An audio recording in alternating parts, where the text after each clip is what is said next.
be live now.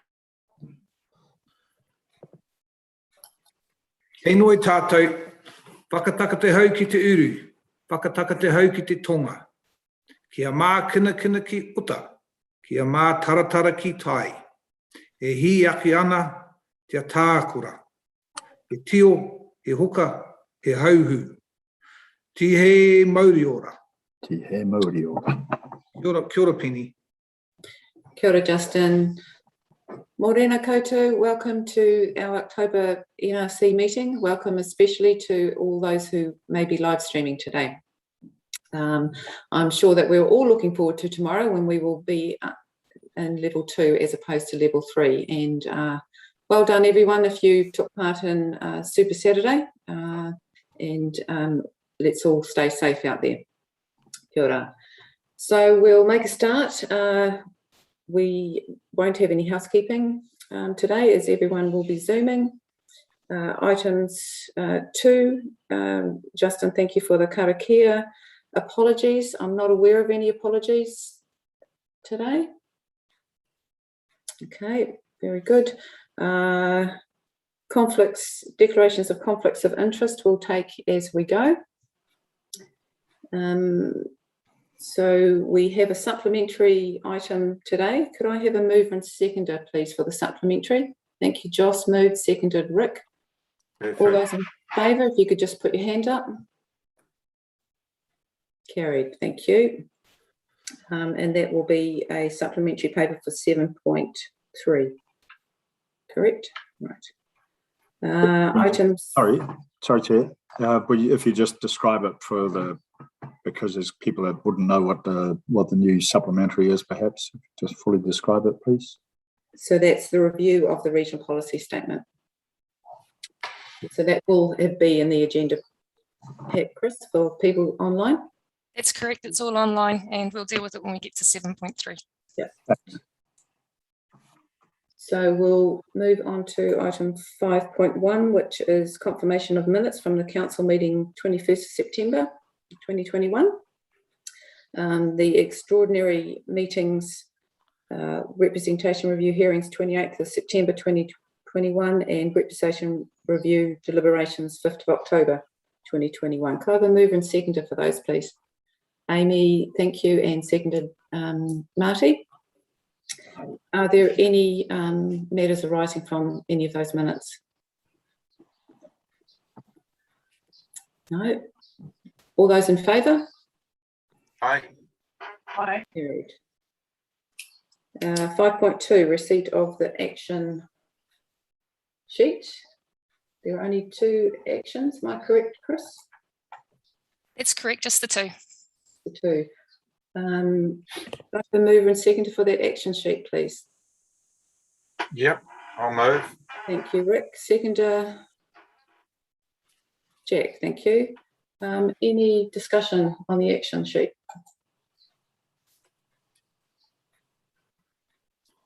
I think they're both complete or near completion. So, yep. Right. All those in favour? Aye. Carried. Thank you. Financial reports. So we've got 2 there. We've got 6.1, adoption of the 2021 annual report. Mover, Rick, are you moving that one? Yeah, is that for the 5 recommendations? Yes. So I'll move all 5 recommendations. Happy to second.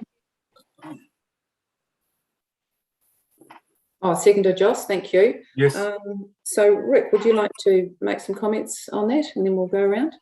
Look, I just want to, well, it's fantastic that we get the annual report adopted. Very looking forward to getting it out in the public arena. I do want to thank that we thank Deloitte, but I do want to thank them for their report, and I also want to thank Stuart for his comments as well. What have I got on the second item? Let's have a look. No, I'm right. Got Stuart's item. So thank you, Stuart, for your comments. Very much appreciated. And we are looking forward to getting that out in the public arena. And thank you again to the staff for the work they've done as well. So thank you very much. Thanks, Rick.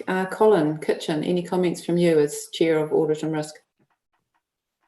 No comments, just endorsing what Rick said. Thank the staff so much. A hell of a lot of work's gone into that now, and moving forward, great document, and looking forward to the mihi being done. So once again, thanks to everybody involved. Well done.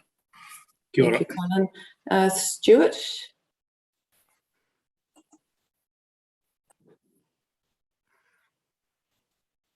No. Well, excuse me, Chair. Look, I did just want to pick up on one of Stuart's comments that we're making every effort to lessen the burden on the ratepayer. So I appreciated that comment. And I also loved his analogy to the hay barn. We've got surplus hay in the hay barn. So good on you, Stuart. I hope that pays off for you as well in level 3 at the moment. So thank you. I've just been having to go out and get myself another 25 bales. But no, sorry, I put myself on mute and then I couldn't find myself again very quickly. No, a pleasure, and look forward to the next 12 months. Thank you, Stuart. Danny, any comments from you? No, nothing really from me, Chair, other than to endorse. I mean, Deloitte is obviously to work with the team as well. It's a good result and a good report. Yeah, thank you. And certainly the feedback that we are getting from the Office of the Auditor General is very, very positive for NRC. So well done to everyone involved. Any further comments or questions from councillors? Yes, Jack. Yeah, I'd like to thank Stuart for his report. It shows that we've got a huge amount of headroom if indeed wanted to borrow, even if things went south in terms of our investments. And also, it's really nice to see that Deloitte's report is so reflects our positions really well. And I'd like to thank Simon and Bruce and co for the work they put into the report. I've only got one little question. On page 35, Deloitte's have identified that 421,000 MFE payment that's outstanding. Is that just a question of timing? Perhaps that's a question for Malcolm. 35. Chair, my understanding is part of that has come in already, but Bruce would be closer to it than I am. Correct. We have received the full payment for the June Lakes project. I think there was about a $4 variance there, and we're very close to receiving the payment for the other outstanding funds, which is for the Northern Wairoa Freshwater Improvement Fund project. Yeah, thank you, Bruce. No further questions. I'd just like to congratulate the staff on a fantastic result. Thank you, Jack. Joss. Thank you so much. Thank you. Terry, your mic's on. Sorry.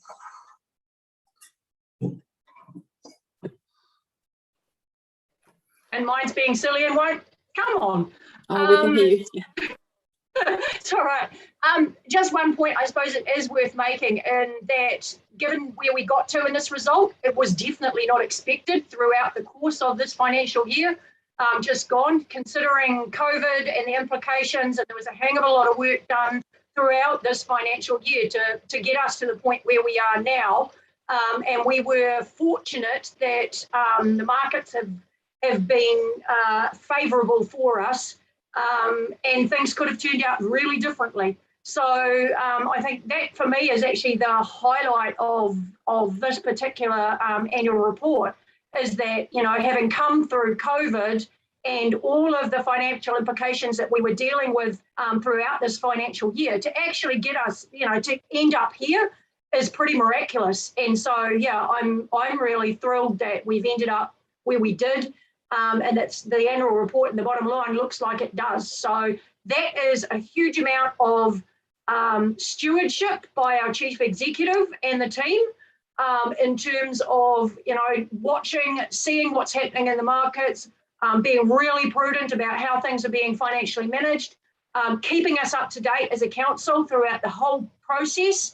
And, you know, for me, it was one of the standouts of this last year, and everything that's happened with COVID was the way that our team stepped up and kept us informed of what was happening in terms of finances, stayed ahead of things, and we ended up where we have. That cannot be minimised. So huge congratulations from me, but well worth pointing that out given where we've come from. Thank you, Joss. Yes, well said, and certainly full agreement, and I'm sure all councillors agree as well. Long may it last. Yeah. Okay, so all those in favour of 6.1? Aye. Carried. 6.2, financial reports, and we have just the one recommendation there. Could I have a mover, please, and a seconder? Moved Rick, seconded Jack, thank you. Any comments or discussion? Any staff or independents that would like to make some comments? Chair, I'm happy to make some comments if you like. Yes, thank you, Bruce. So we did have a loss or an unfavourable variance in the long-term fund year to date, $281,000. So we did follow up with Jonathan Erickson for his commentary in relation to the past month. And his feedback was the markets were down, interest rates are up, and that caused a market-to-market loss on bonds. But according to Jonathan, it was a normal level of month-to-month volatility on the markets. So nothing too much of concern there from Jonathan. Yeah, there is predicted to be a correction at some stage, is my understanding, and also obviously we've all seen that inflation is going up and putting pressure on all sorts of things without the housing price going down. So, yeah. What? Yes, Rick. No, look, I just want to back up what Bruce was saying. I did mention earlier I'd spoken to Jonathan, and he just said steady as we go. So we obviously, in terms of correction, I think we've been expecting a correction for a long, long time. We've had a couple of little ones, and sometime we're going to be hit with a big one. But I think we are, by being prudent and conservative, we're doing exactly the right thing. So thank you, even though Jonathan's not on the line. He is definitely, his words are taken to heart. So thank you. And I don't think there's anything else in that report, unless anybody else wants to comment or bring it up. So just looking at my notes, and I think there's anything else. Thank you. Thanks, Rick. Yeah, certainly that policy has worked very well for us in the past. Yep. I don't see any reason to change. So you're right. Okay, all those in favour of 6.2? Aye. Against? Carried. So we will move on to item 7, decision-making matters. 7.1, representation review, 2021 final proposal. There are a number of recommendations there. Are we comfortable with taking them all at once? Yes. Yep. So that's one. Some of us might disagree with one or more of them, so it might be an idea to take them separately. Okay, that's fine. All right. So we can take number 1, that the report be received. Moved Amy, seconded Marty. Thank you. All those in favour? Aye. Aye. Against? Carried. So recommendation 2. Could I have a mover and seconder, please? Thank you, Justin and Marty. Comments, questions? Madam Chair, I will be voting against it because I believe that several of the wards are too big, and my preference would have been for an 8+3, but I understand the nature of democracy, so I'm quite happy to go along with the decision. Thank you, Jack. Colin? Yes, I agree with Councillor Craw there. I'm going to go along with the recommendation. I'm very for Māori seats, but my preference at the time was for 8-3, and I just had a little concern about the ward, the far north ward, quite a big geographical spread, and it takes in both Kaitaia and Kaiko, two big main towns, and just having one representation in that area, not including the Māori, but the general seats. I believe it's going to put a lot of pressure on the elected member who gets in on that seat at the next election. So that is my point there. Thank you, Madam Chair. Thank you, Colin. And yes, it certainly was a concern of all councillors in our deliberations. And I think the consensus was that we see this as a transition and a wait and see. But I've got Councillor Yeoman and then Councillor Robinson. Thank you, Chair. I'm in favour of the proposals and support all of the recommendations, but it's well worth saying at this point in time through our deliberations, and I was very much still sitting firmly on the fence, and I certainly was in agreement with a number of the comments that our submitters made. And they are comments and they are queries and they are issues that as councillors we had canvassed really hard when we were workshopping this whole representation review through, and it took a huge number of workshops for us to get to the proposal that went out. And I still had my reservations around some of those. However, I think where we've got to is that, and as you just said, Chair, for me, it's very much a stepping stone. It's a way for progressing the council into the next phase of whatever it's going to look like and how it will evolve. And I think it sets the next council up really well. And so that's why I'm supportive of where we've ended up here, and I'm very happy to vote in favour of the recommendations. Thanks, Chair. Thank you, Joss. Marty. Yeah, just agreeing with both what yourself, Penny, and Joss said, that it is a transition. I didn't decide until the last moment.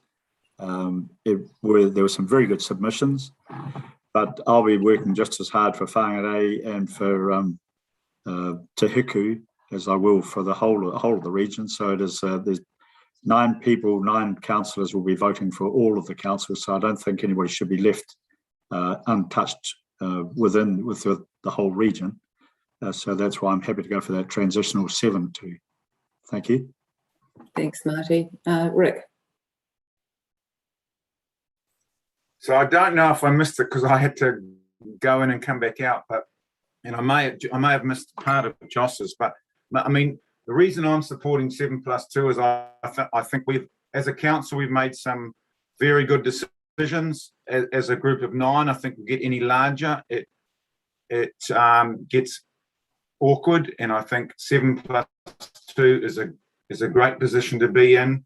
And like I think was Marty said, it is transitional. You may have said it, Chair, that is transitional, and it is up for debate. And obviously, the next council could change it, although it is under review every 6 years anyway. So I believe 7+2 is the right place to be at the moment. Thank you.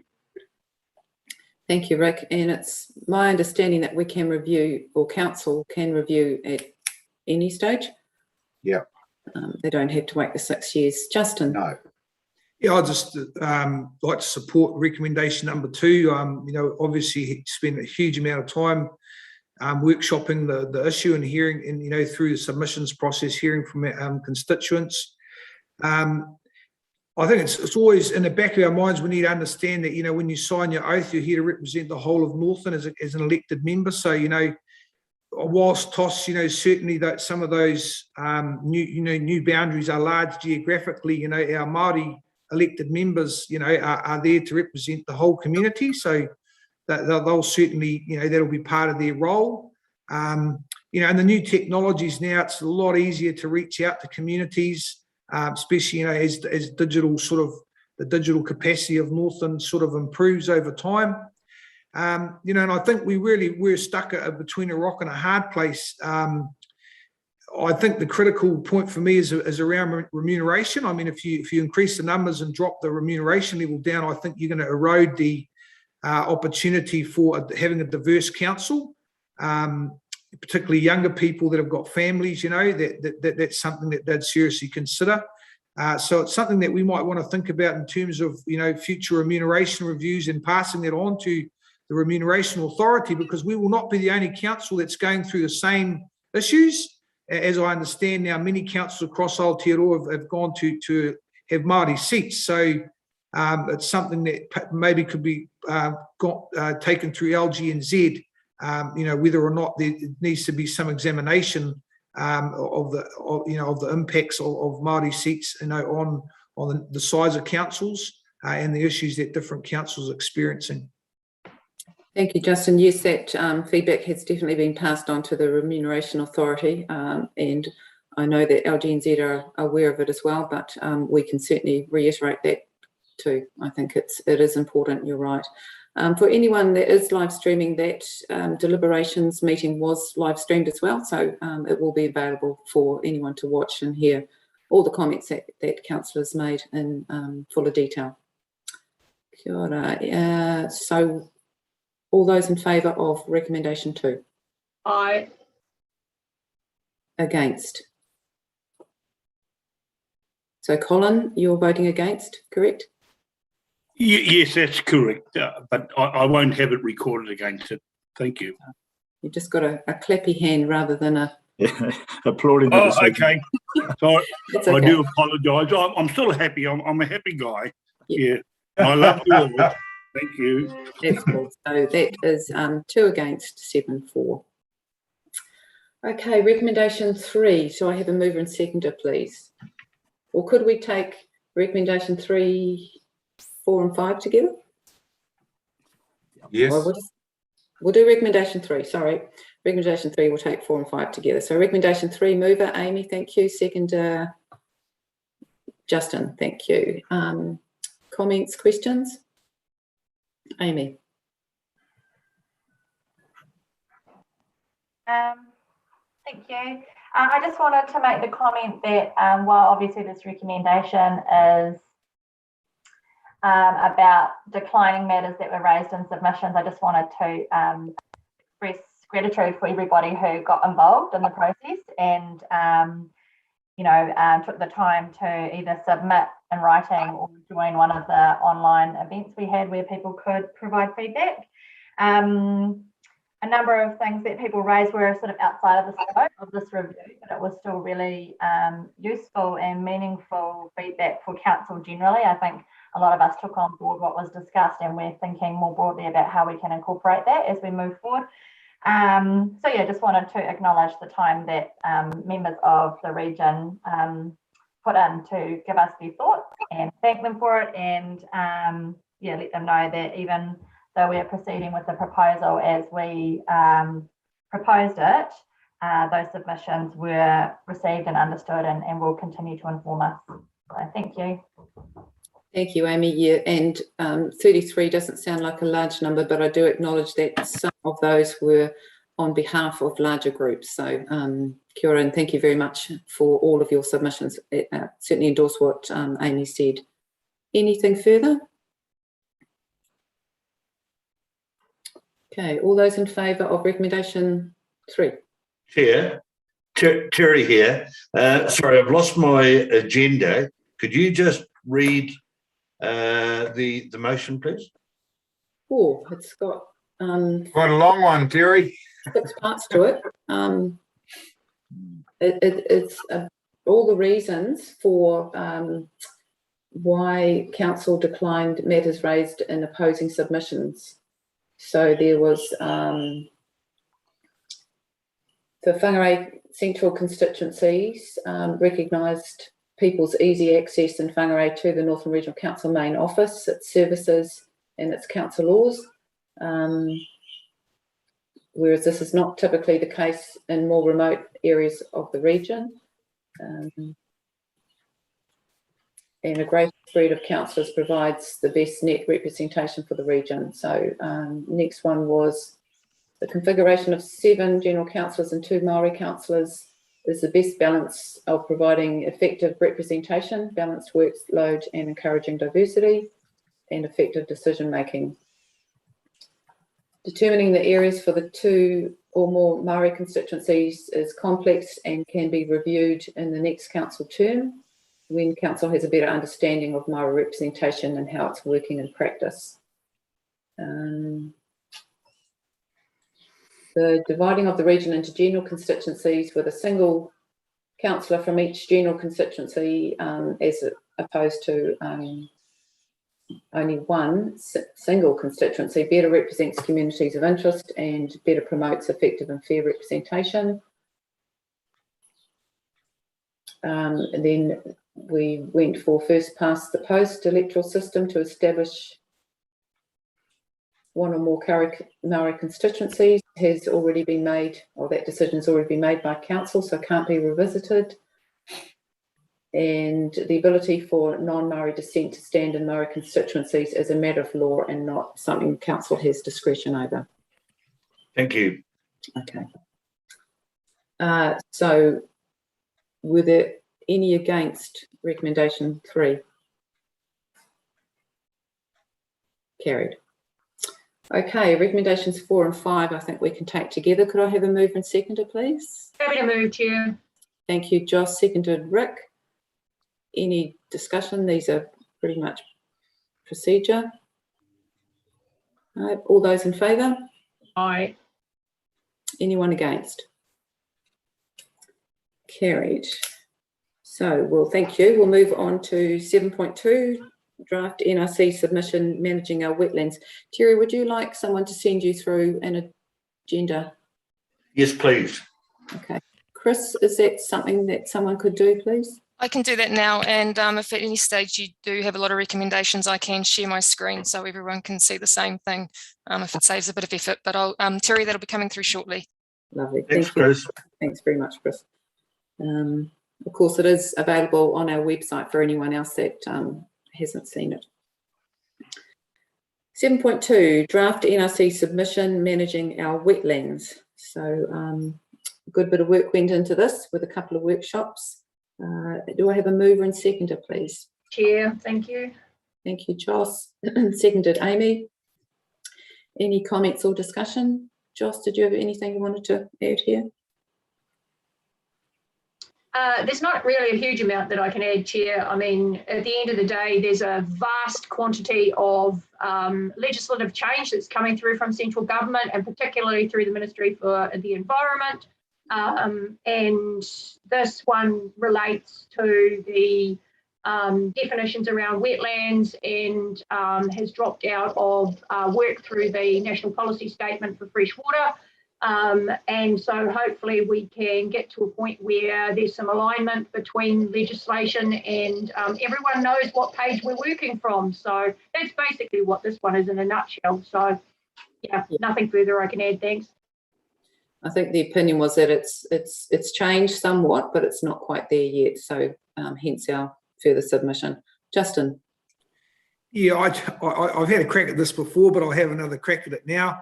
You know, I still think the submission should speak to some sort of accreditation system for earthworks movers. You know, all through our society, you know, professionals, you know, must gain accreditation to ensure that, you know, the work they're carrying out to a specific standard. And I mean, if you look at wetlands and the issues around the loss of wetlands, it's through drainage and conversion to pasture or you know, housing developments where they're lost. So to bridge the gap between sort of having robust rules and policies around wetlands, you know, and the actual physical works that can severely impact those ecosystems, you know, an accreditation system, I don't think is an overly onerous, you know, ask of that sector.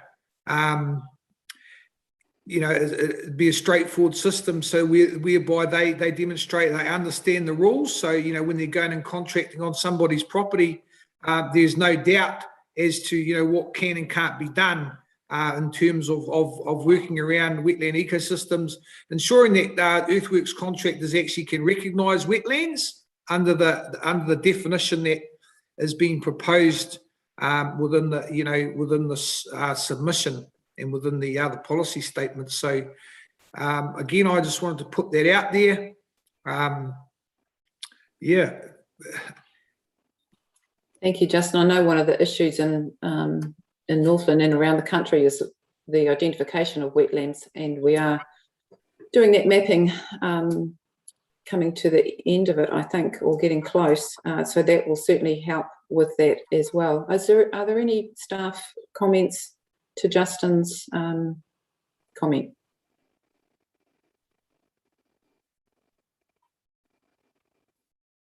No. Is it something that is it something that we could look at in the future, or do we want to address it now? Oh, Madam Chair, if I can have another crack. I had asked the question whether or not, and I haven't, I'd like to ask the question whether or not it's possible for a regional council, to actually have a framework within its own regional plan to require accreditation. And if that's not so, then again, it's something that would have to be reflected in national policy. Because, we can map wetlands, we can know where they are, we can inform landowners, but at the end of the day, myself, over the 5 years I've been on council, I've seen numerous instances where diggers have just gone in and completely destroyed wetlands, and it's impossible to reverse that damage. So I'm trying to come up with some practical solutions whereby that worst case scenario would be avoided, and it would be clear to all what the rules are and how to identify wetlands.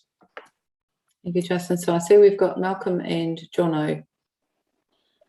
Yeah, Chair, so can I offer that we take this away and then come back with some formal advice to council rather than trying to just provide an impromptu response to it, and then council can consider what its options are. Happy with that, Justin? Jono, did you want to? No, I'm good. Penny, have we got time? Have we got time to do that, or does that submission have to be in? It won't have time to go into the submission, but we will still be able to workshop it and come up with some sort of conclusion, I think, was Malcolm's suggestion. Yes, Chair. I mean, the submission closes, I think, on the 27th, if I recall correctly. But I mean, this is not an issue that's going to end here.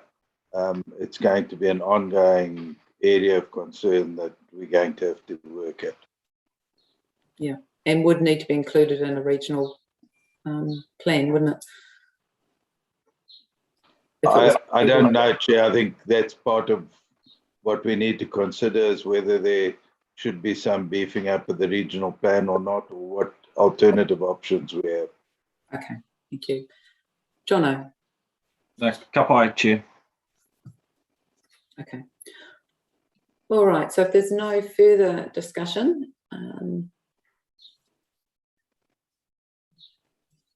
we will go. Did I get movers and seconders, Chris?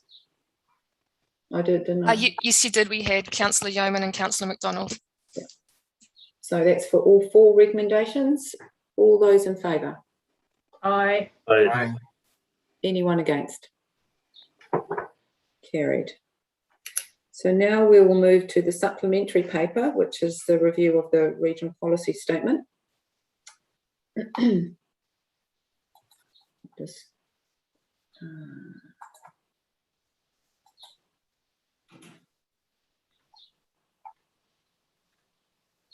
Again, I'm happy to move those recommendations, Chair. so there are the three recommendations. That's correct? Yeah. No. There's just the two, and 2 is broken down from 2A to F. Sorry, I'm on the wrong page.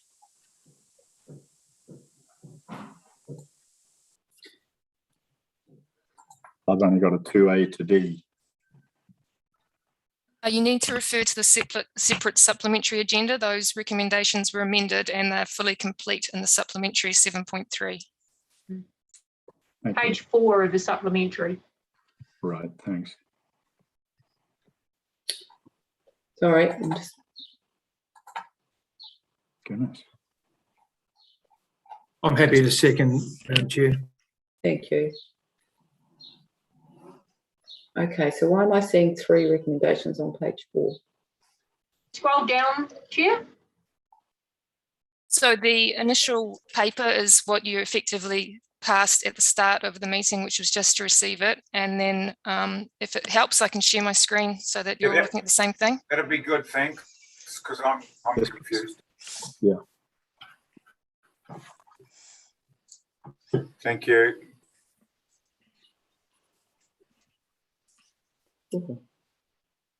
Okay, so that includes the tangata whenua involvement in regional policy statement.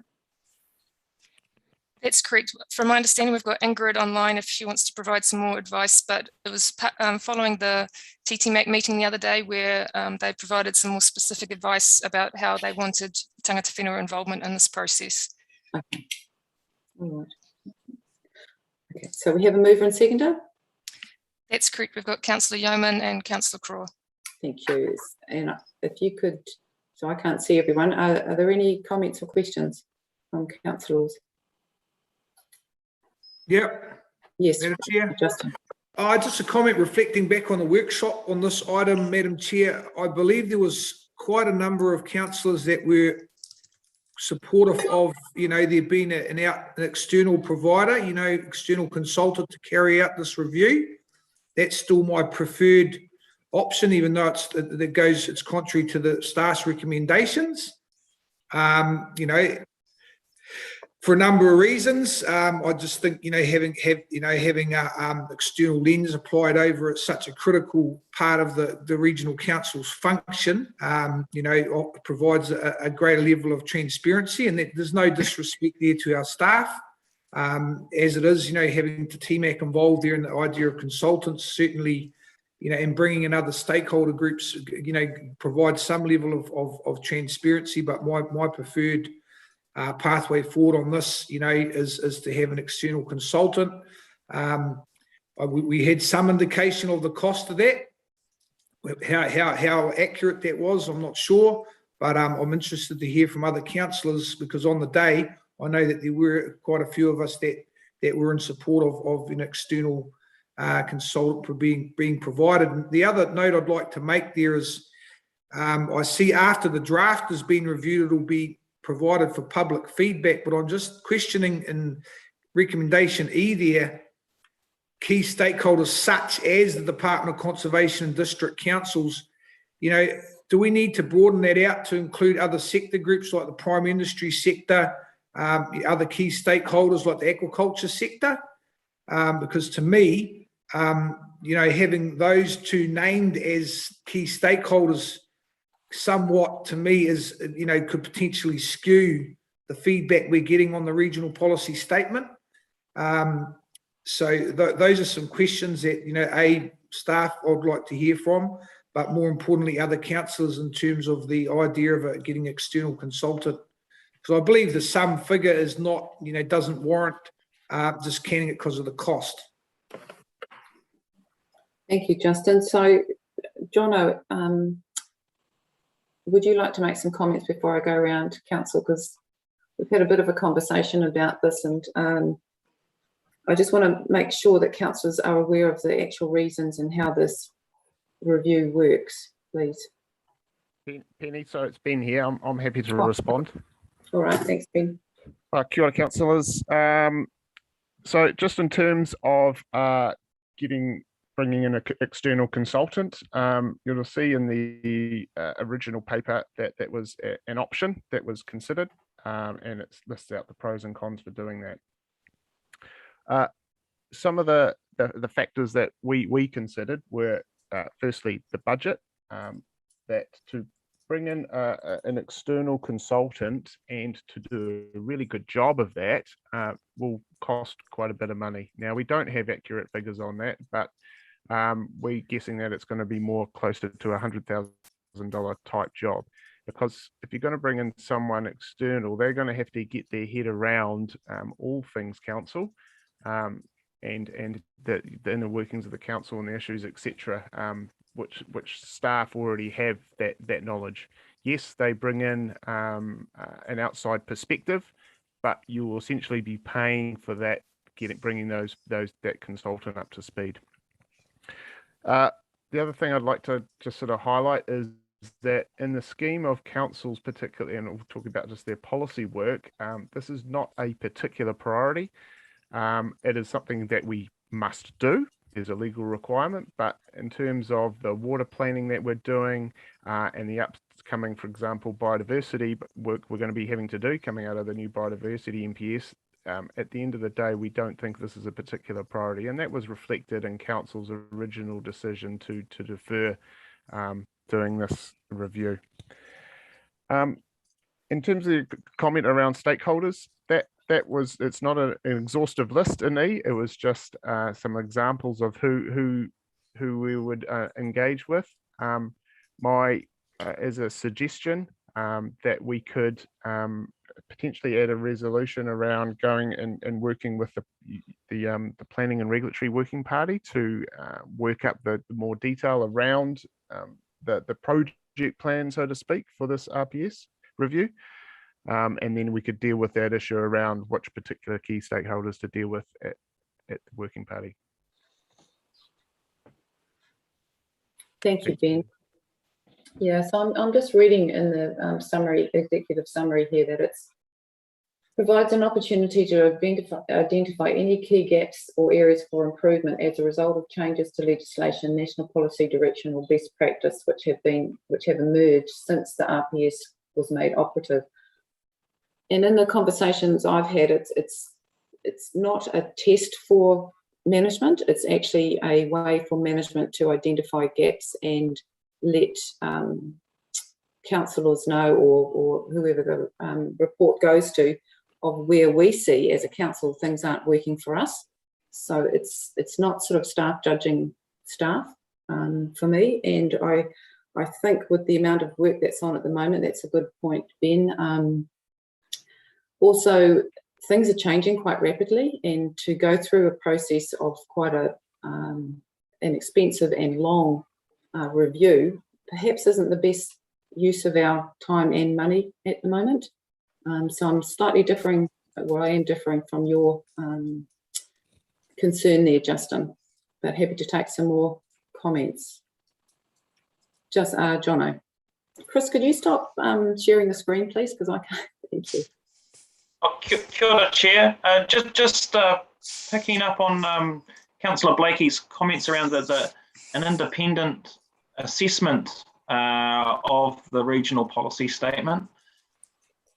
In my experience, you get a lot of critical analysis from our own staff that have been implementing the policy and going, oh man, we really need to change this. There's a big gap here. So there's a lot of comments coming from our own team that are actually going, we know what some of the shortcomings are and what needs to be fixed.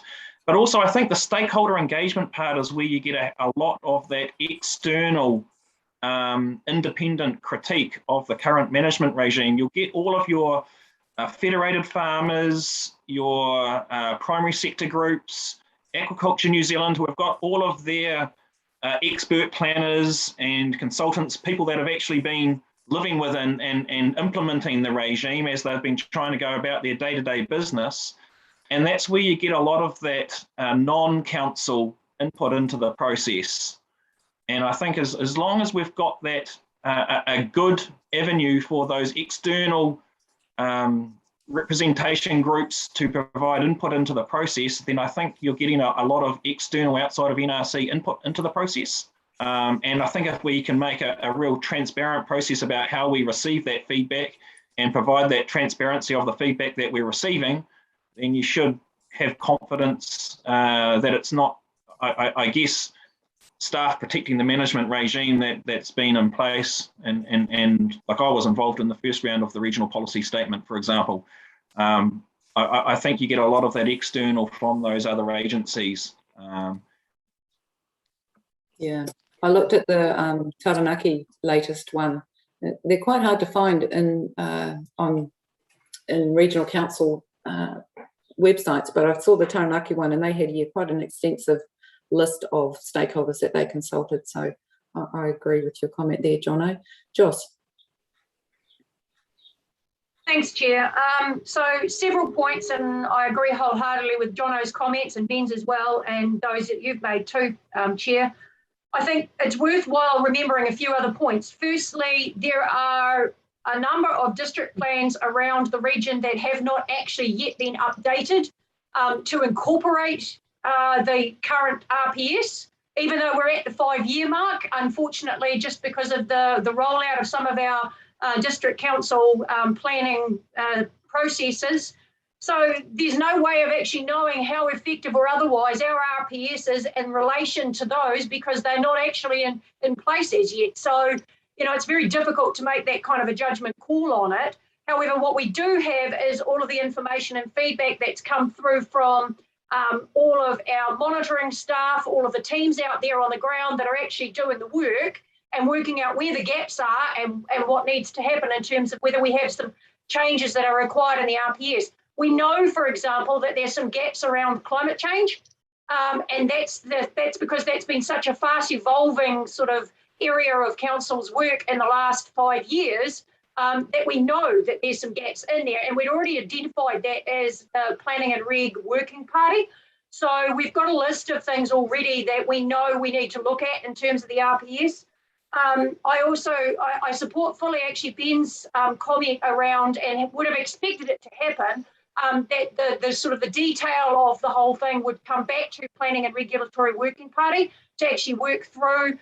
We have an extensive list of what we consider to be key stakeholders when it comes to any of our plan changes or any of the work that we are doing. And it would be my assumption as Chair of Planning and Reg that network would be tapped into as part of this whole RPS process. So I think that is where our key users are in terms of how this actually is formulated. And then the backstop of all this was the fact that for transparency of process, it goes out for public feedback as a draft. And so that to me was, you know, that's point F in our recommendations. And that for me is the additional step. I wouldn't have had that step in there. Personally, I would have relied on the process that, you know, of going through the process with our key stakeholders and known that we'd have got where we wanted to go.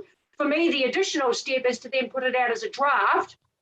And I'm happy to support that. If council wants to see that level, that degree of transparency, then I'm perfectly happy to support that. So I think we've got a good balance in there to progress this without it costing unnecessary ratepayer dollars, to be able to actually go out and get somebody else to get to grips with and to feed into that process. I think we've got all the key elements we need to be able to get a really good outcome.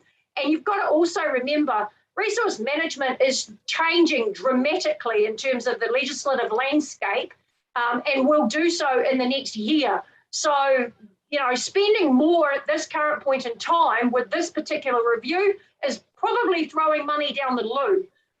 So I'd say we're setting ourselves up well to transition for this next period of change over the next sort of 5-year period, as all of new resource management legislation comes in and then starts to be embedded into the system. So yeah, that's why I'm fully supportive of our recommendations as they stand. Thank you, Joss. Are there any other councillors that would like to see a comment? Jack and then Marty. Oh, look, I think Joss has summed it up for me. I mean, we've got so much other work on that will replace whatever's in the RPS anyway, largely, and that is much more relevant. At the moment, it's almost like a box tick exercise for a piece of legislation that's going to disappear. And so I think we have to apply the law of diminishing returns here. The quality of the product we end up with is actually dependent on the kind of submissions that we get from our stakeholders and making sure we involve the stakeholders, and the amount of transparency we show. It's really got nothing to do with whether you have an in-house or a process or hire a consultant. So I'm very happy with the proposal as put up by staff. Thank you. Marty. Thanks, Jack. You're on mute, Marty. I fully agree with the desktop analysis, but I would like to see it specified in C. I'm sorry, I wasn't able to fully read the screenshot. It was I should get Specsavers or something. But I would like to see it specified. It's not just DOC and district councils, but it's also industry groups are specified there for transparency and openness. If you get someone from an industry group looking at this, can say, gosh, this is just weighted against us. Whereas if they're given input, sure, they've got a chance to respond or react, but you really want to be on the ground floor and actually noted as being on the ground floor. So I'd like that added. And I'd move an amendment if that's needed. So the Department of Conservation District Councils are examples. So you want another example put in there?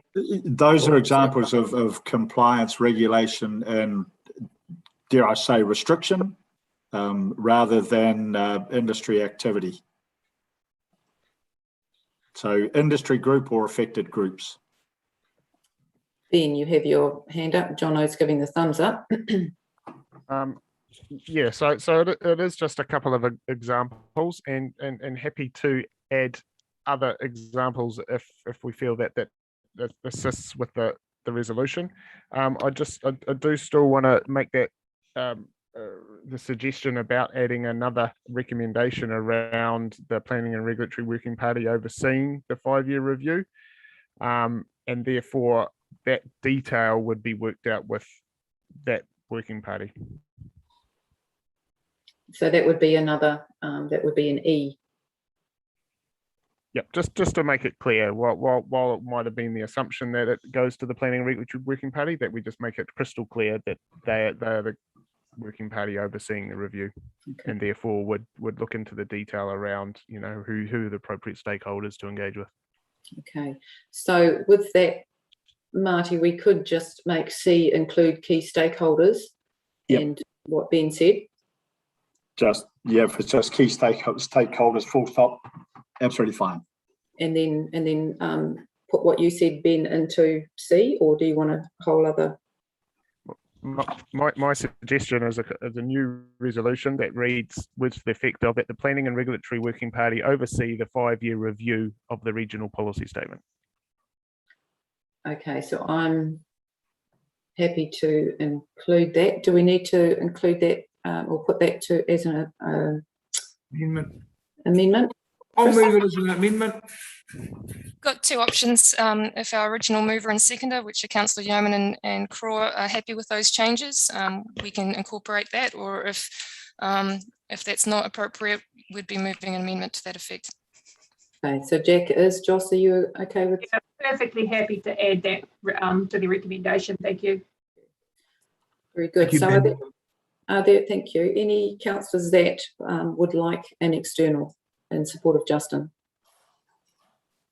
If not, we can put the recommendations. All those in. Oh, did you want to write a reply, Justin?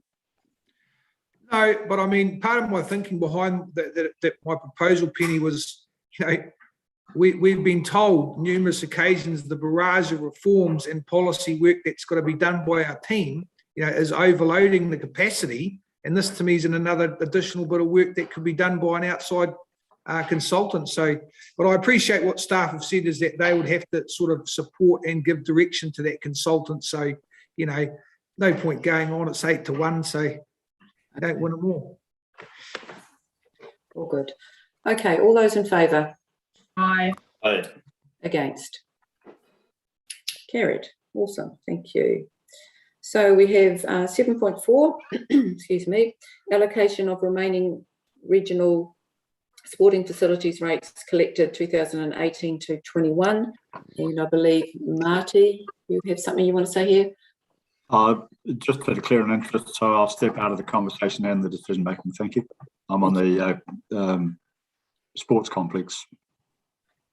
Also, Madam Chair, Councillor Kitchen here, declare a conflict of interest. My daughter's high performance manager for Squash New Zealand. Thank you. Thanks, Marty. Thanks, Colin. Mover and seconder. How many recommendation? Move Rick. All 4.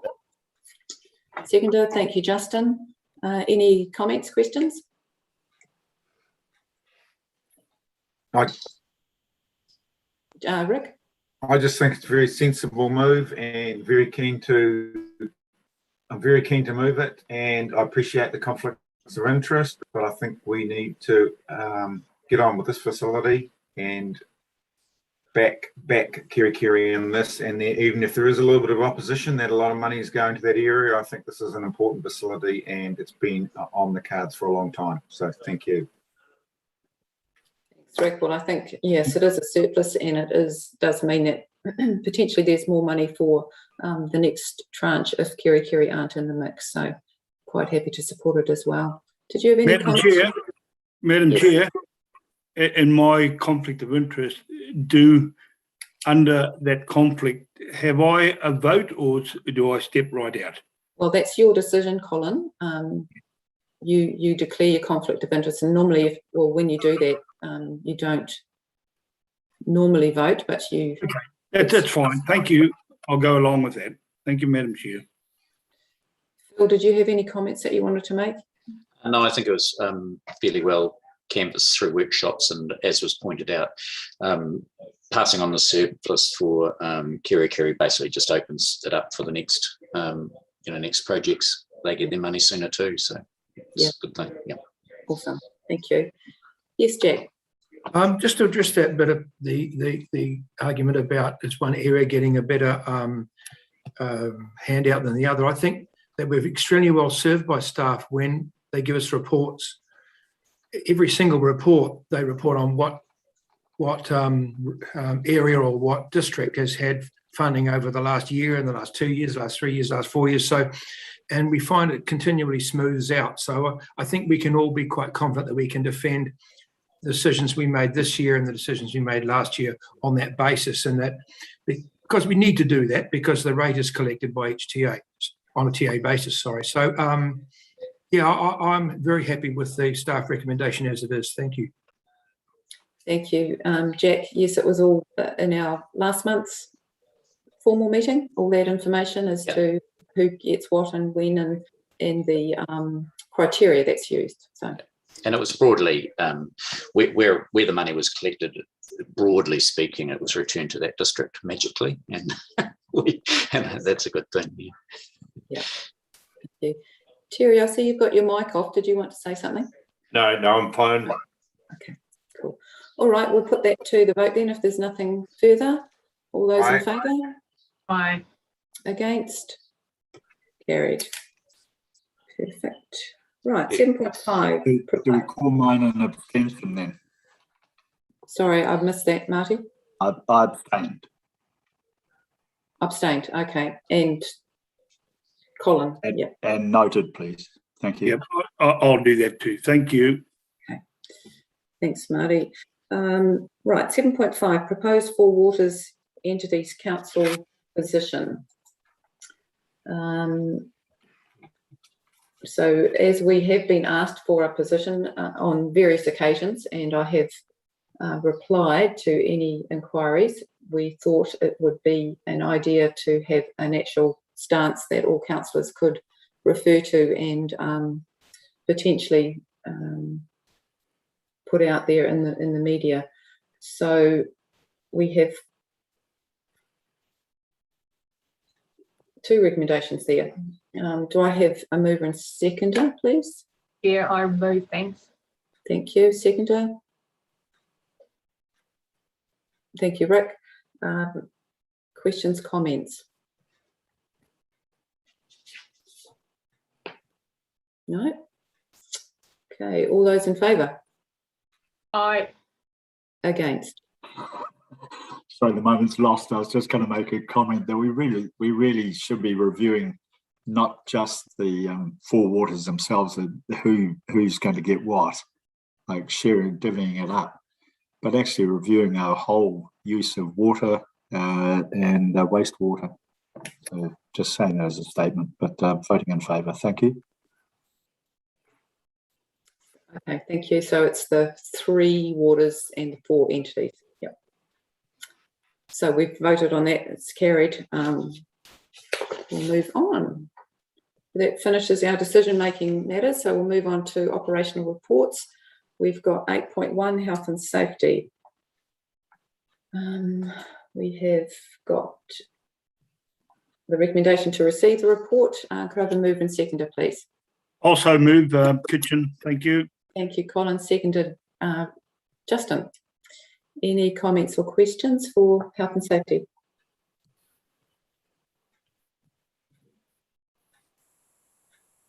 See, COVID-19 has moved up to our second top risk, which is not unsurprising. Nothing from councillors? All those in favour of the report? Aye. Aye. Anyone against?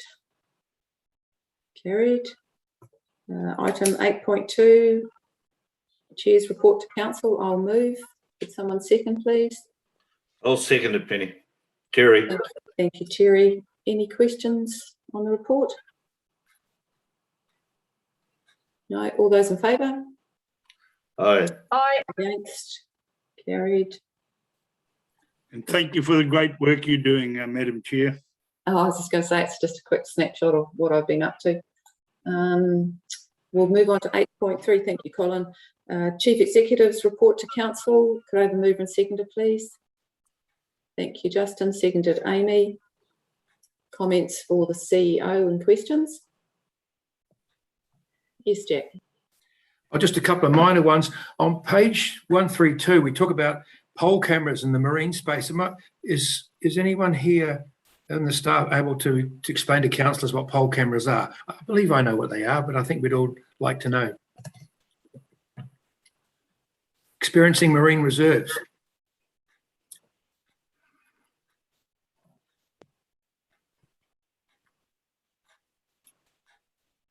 Sorry, I can't see everyone is done with us. The marine biosecurity surveillance is actually the first item there.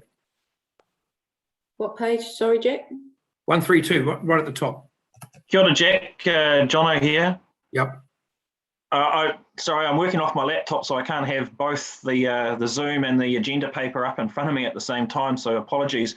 My recollection of that one was that it was around the marine biosecurity at the marina, working with Patu Harakeke. My understanding is that it's, exactly what it says, a camera on the end of a pole so that they don't have to jump in the water and they can be doing surveillance under the hulls without some of the health and safety issues that go along with having divers in the water. Thank you. That was my interpretation. Okay, that's all I need to know about that. And on page 140, I think there might be a misprint. Talks about, let's have a look here. Year two fencing for the Whangarei Urban Awa.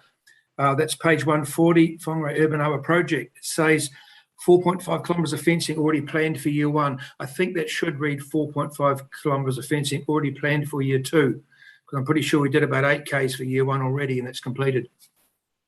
Just if someone could confirm. Kapai, you're correct, Jack. Yep, thank you. Yeah, no further questions, Madam Chair. And I'd just like to congratulate the CEO for a fantastic report. There's an awful lot happening despite the obvious COVID influences, and thank the staff. Thank you. Yes, I guess we might see a bit in the next month's report due to COVID. Marty, did you have some questions? Well, just interestingly, because there's a photo of the red-sided turtle 2 weekends ago. There was someone in Waimate North rang me and said they've got a red-sided turtle there, and another person in Kirikiri same weekend said there's a turtle near Kirikiri. So both out in the wild. Wow. Both out in the wild. Yeah. Yeah. But thank you very much for the report. Chair, I mean, it's really important that those do get reported to us so that we can try and capture them and take them out of the wild. Yes, even though they move slowly, they do a lot of damage. Yeah, I passed it on to staff. Thanks. Cool. Thanks, Marty. Rick and then Amy.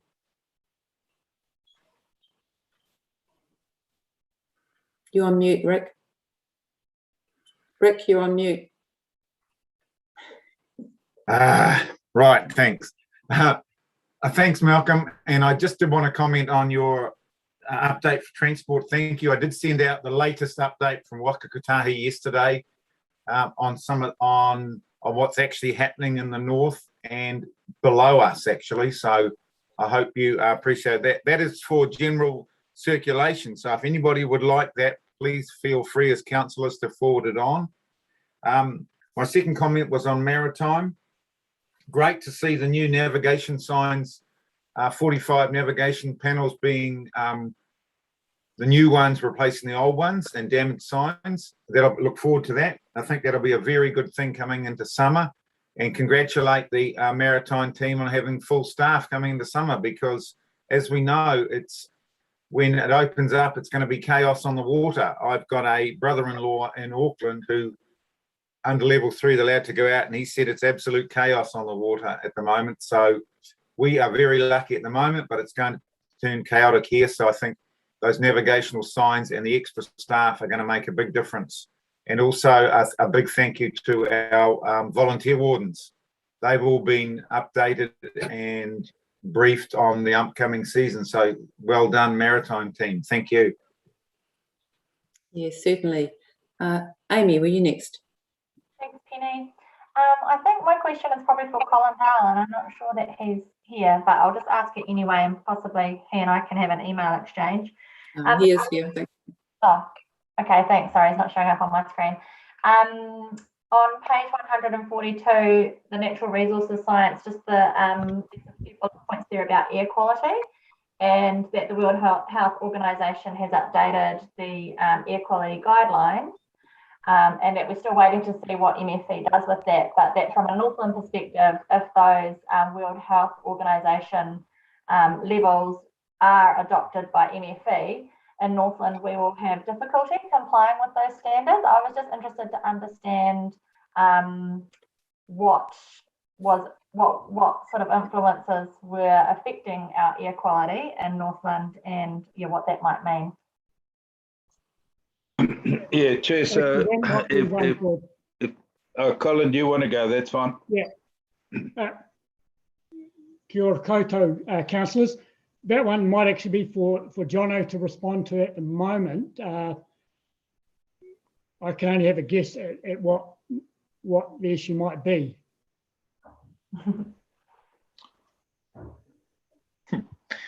Kia ora, Colin. So yes, we're likely to have some exceedances. My understanding, particularly in winter, for example, some of your backyard burning, we might need to tighten up on some of our regulations around backyard burning if we're to be compliant in some of our air sheds. Staff are intending to try and come back to council in December with a workshop once we know if the NES actually is going to include the new guidelines or not, as it's unclear at the moment. So OB and our policy team will be coming back to council in December once we know, if it's in the guidelines, and if it is in the guidelines, what the likely implications for us are. And that will also then include what additional management responses might we need to put in place to ensure we are able to get compliance. And that might be a longer time frame as well, if there's regulatory changes that we have to put in place in our plans. Okay, sounds good. Yeah, quite interesting. And hard to imagine that MFE wouldn't adopt those levels, because it would be surprising for New Zealand not to be meeting the World Health Organization standards. But yeah, look forward to discussing it more in a workshop. Thank you, Jono. Yeah, Chair, I don't think you can necessarily jump to that assumption. We had a long, hard fight to get 2.5 PM 2.5 introduced. And there was significant resistance to its introduction from Wellington. So, I mean, I think what I can confirm at this stage is, as Jono said, is I am having an active discussion with management and staff around this, but we really can't get ahead of ourselves in that we could waste a whole lot of time and resource and then find that MFE don't introduce the new standard. So we really need to wait for MFE to make their decision first, and then we'll get back to you as promptly as we can with advice as to what the local consequences are. Cool. Thanks, Malcolm. Understand that. That's all good. Cheers.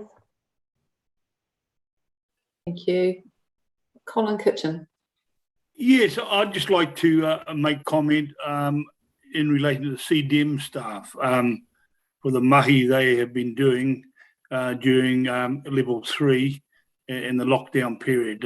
Yeah, they reporting every day, meeting and whatever, and keeping us updated, and also keeping our valued ratepayers and that updated. So, Malcolm, if you can just pass that on, that would be greatly appreciated. Well done. Thank you. Thank you, Colin. Nice comment. Nothing further? Yes, Justin. Just a couple of comments and questions. First one's in the biosecurity section, just in terms, some really good results there in terms of the Kiwi populations and that, but still, just had one question around the CPCAs. Do we fund Kiwi aversion training for all of those CPCAs that we set up? Like regular Kiwi aversion training?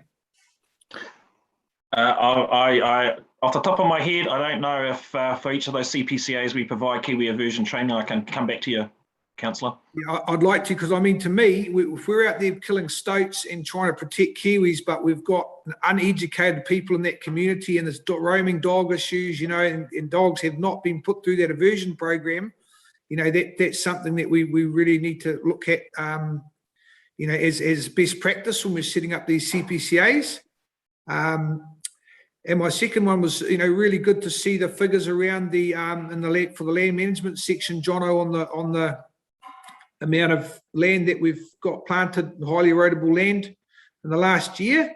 But I did have a question just around that move for the land management team to be establishing the erosion control plans. Jono, is that not something that's going to be picked up in the farm planning, farm plan program that central government's rolling out? Yeah, really good question. So as you recall, when the 2020 freshwater MPS and NES came out and we got to see what the new regime was going to be like, we made the decision to stop doing FEPs, which we've done all previously when they've been a voluntarily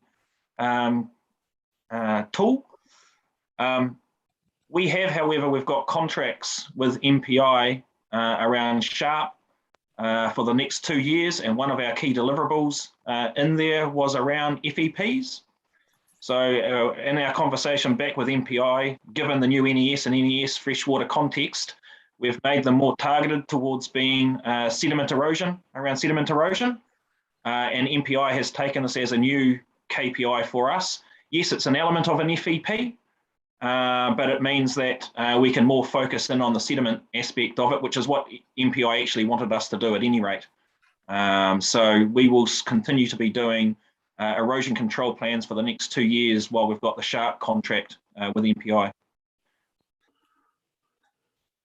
So is that predominantly in the Kaipara Moana remediation? No, it's interesting. With KMR coming along now, we will be trying to hit our Sharp milestone or KPIs across the rest of the region, so outside of Kaipara, as in Kaipara. So it's one of the challenges for us, It takes away about a third of the region for us to deliver on that KPI, so it might make it more challenging for us, but it also means that we can divert what would have otherwise been spent in the Kaipara into the rest of the region. It's an example, I guess, of how the rest of the region is benefiting from KMR as well. Excellent. Excellent. Thank you. Thanks, John. I just had one other question, Penny. I'm finding the passenger transport data not that easy to follow. I brought this up before, but I know COVID's obviously had a massive impact, but I was aware that we were supposed to have a review of some of those services, in the mid-north. So, my question, I can't really understand the sort of variance relating, and the overall budget figures, like for the mid-north link passengers, year-to-date budget, what does $324 equate to? Malcolm, you've got your hand up, and then Rick. Is that 324,000? You're on mute, Malcolm. Sorry, Chair, I had a different issue. Just, sorry, Justin, what page are we on? 133. Sorry, The Mid-North Link passengers. The sequencing has changed. Yes, it's gone alphabetical. Yes. We may look to change that.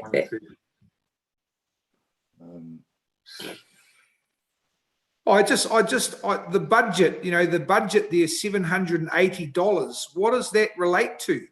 Surely the cost of that service is way bigger than $780.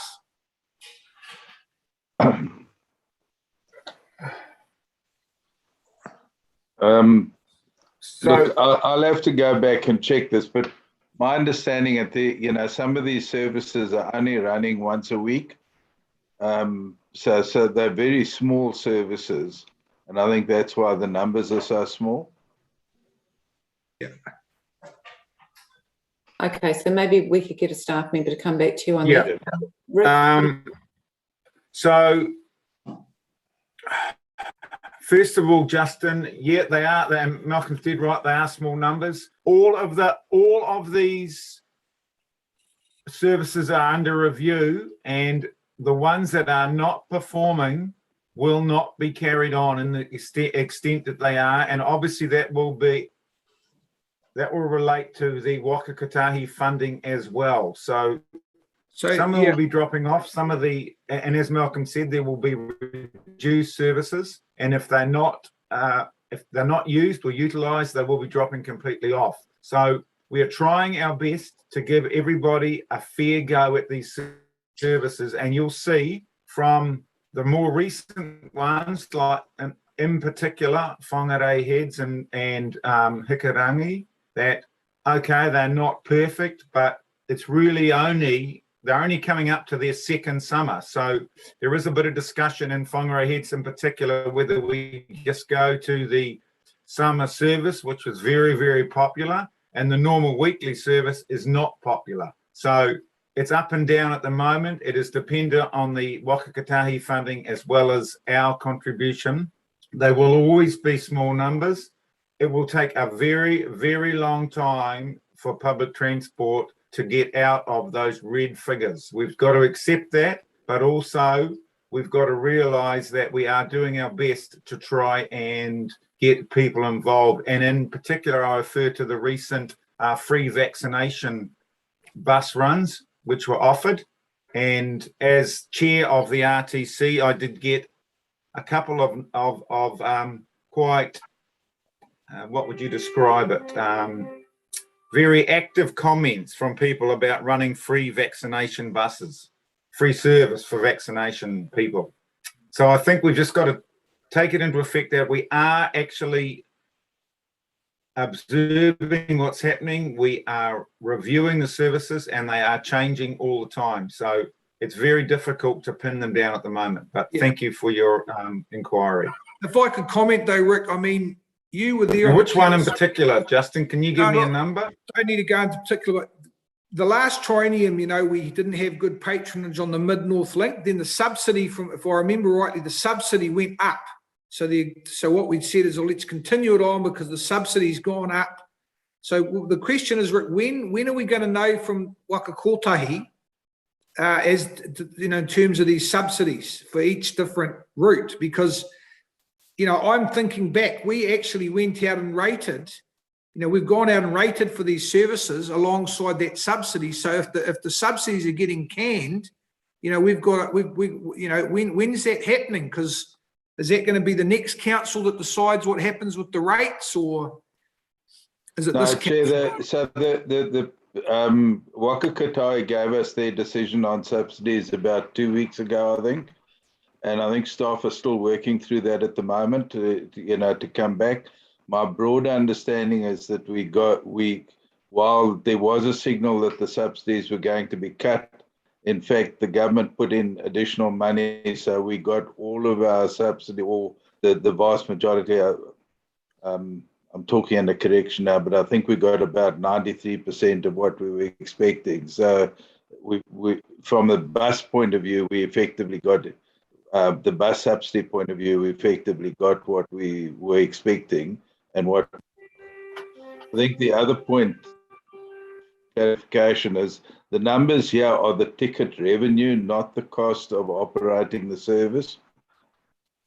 So the cost of operating the service is a quite a different number and very much more expensive. So that's got the subsidy and the rate that effectively funds the service. This is an indication of the revenue being generated by those services. Yeah, and that's my point, Malcolm. When you got negative revenue, that's telling me that the patronage is not sufficient to actually warrant, so therefore my initial thumbsuck analysis is it's a poor use of rate funding. So don't get me wrong, completely supportive of public transport where it's utilised, and I've raised this time and again. We've got other areas that we can focus on, like the environment, to get gains, and we shouldn't be pouring rates money into services that aren't being utilised. So I don't want to be critical of our team. Rick, you did right. There's some fantastic stuff happening, but if it's negative revenue and we're not getting the right patronage, we should not be supporting. That's my position. So, Chair, I'll just finish off with saying I totally agree with you, I'll come back to the fact that we don't want to give up just yet. Yes, it is negative, but I think it's really important that we and central government are pushing for public transport, and it will take, and as the CEO has just said, with the increase in funding, it will take a long time before people buy into it, but we don't give up. We've just got to hang in there. Is it a poor use of ratepayer funds? I think it's still worth carrying on with. It's still worth trying to get people on public transport. Well, I'd like to look at some other options in my area, Rick. Like we've got Marty wardens that have got vans. Could they be taking some of these people around to do their shopping,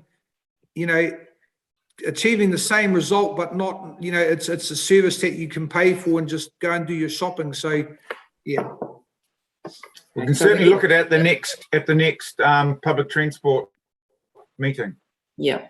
Can I just clarify that when it says budget, is that the budget that's needed, or is that just where are you looking? Sorry, Chair. On the table where it says actual budget variance. Right. Is the budget? I'd have to come back to you with that. And there's nobody here, is there? Because we did realise, of course, that with the GMs changing, bit of a mix there with Tony, and it's okay. I'll come back to you on that one. Yeah, Chair, so the budget is the amount that was built into the LTP originally, or the annual plan, in this case the LTP year one, as being the ticket revenue that we anticipated getting from those routes. Yeah, so it's not a loss, it's just that they're not hitting the numbers that they thought they would. That's right. It's a budgeted revenue. Yeah. It's a budgeted revenue that's down for below expectation.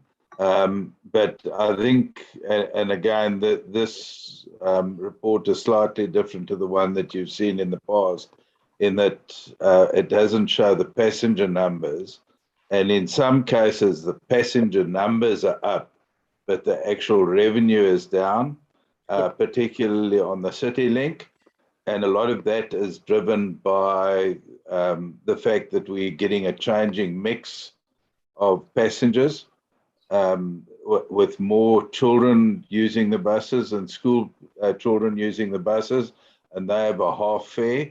So if we budgeted for one mix of passengers and we're getting a different mix with cheaper fares being used, that affects the revenue, but doesn't affect obviously doesn't affect the passenger numbers, and the passenger numbers are going up.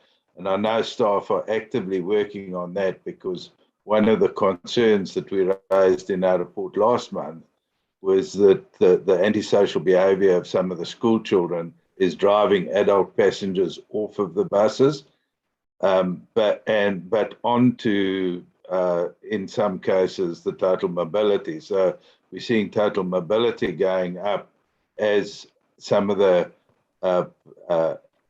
adult passengers who have a choice between total mobility and public bus services choosing to use total mobility as an alternative to the bus service. But yeah, I think for more detailed analysis, we'd have to get the the staff that are working with us on a daily basis to come and talk to council about. Yeah, agreed. And that could happen, or maybe we get this table changed somewhat, because I'm just picking up on Justin's point, and I think that it's maybe not quite correct that those red numbers don't represent a cost to the ratepayer. They're just revenue that we thought we were going to get due to numbers or whatever, but it hasn't actually hit the target. It's not that it's a cost to ratepayers.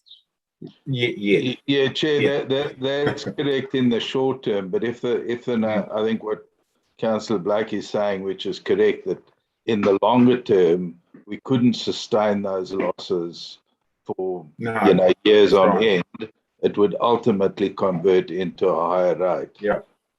So there is an issue there that, and as Councillor Stolwick has said, I know the team are actively working on the assessment of particularly all these new trial routes, which are the ones that have got the small numbers, to come back to council with recommendations before the end of the year.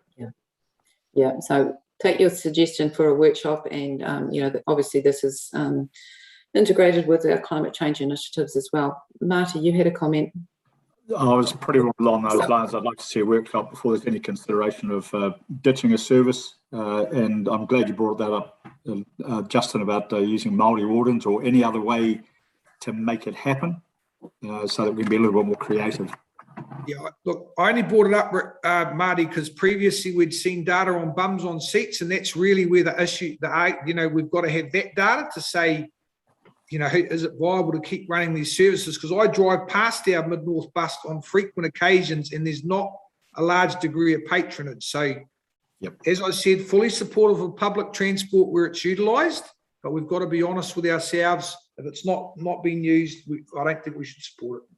But we should also ask why it is not being moved, why it is not being used, as to whether it's wrong timing or whatever, and just see what all the needs are. But don't want to make a meal of it now, but so I would like to see a workshop before any changes are made. Thank you. Thank you. So we'll leave that there and go to a workshop, because it's okay. Thank you, everyone. Any further questions for the CEO report or comments? No, Chair, maybe if I could just make a last comment. I think while I'd really wish to compliment staff on the way they've managed to keep things going, but the impacts of the latest lockdown are definitely having a negative impact on our ability to deliver. And I nearly raised it under the finance, because you can see it there where we're starting to get behind on programs, and staff are working really hard to ensure that the programs don't get too far behind, and where we do that, we catch up.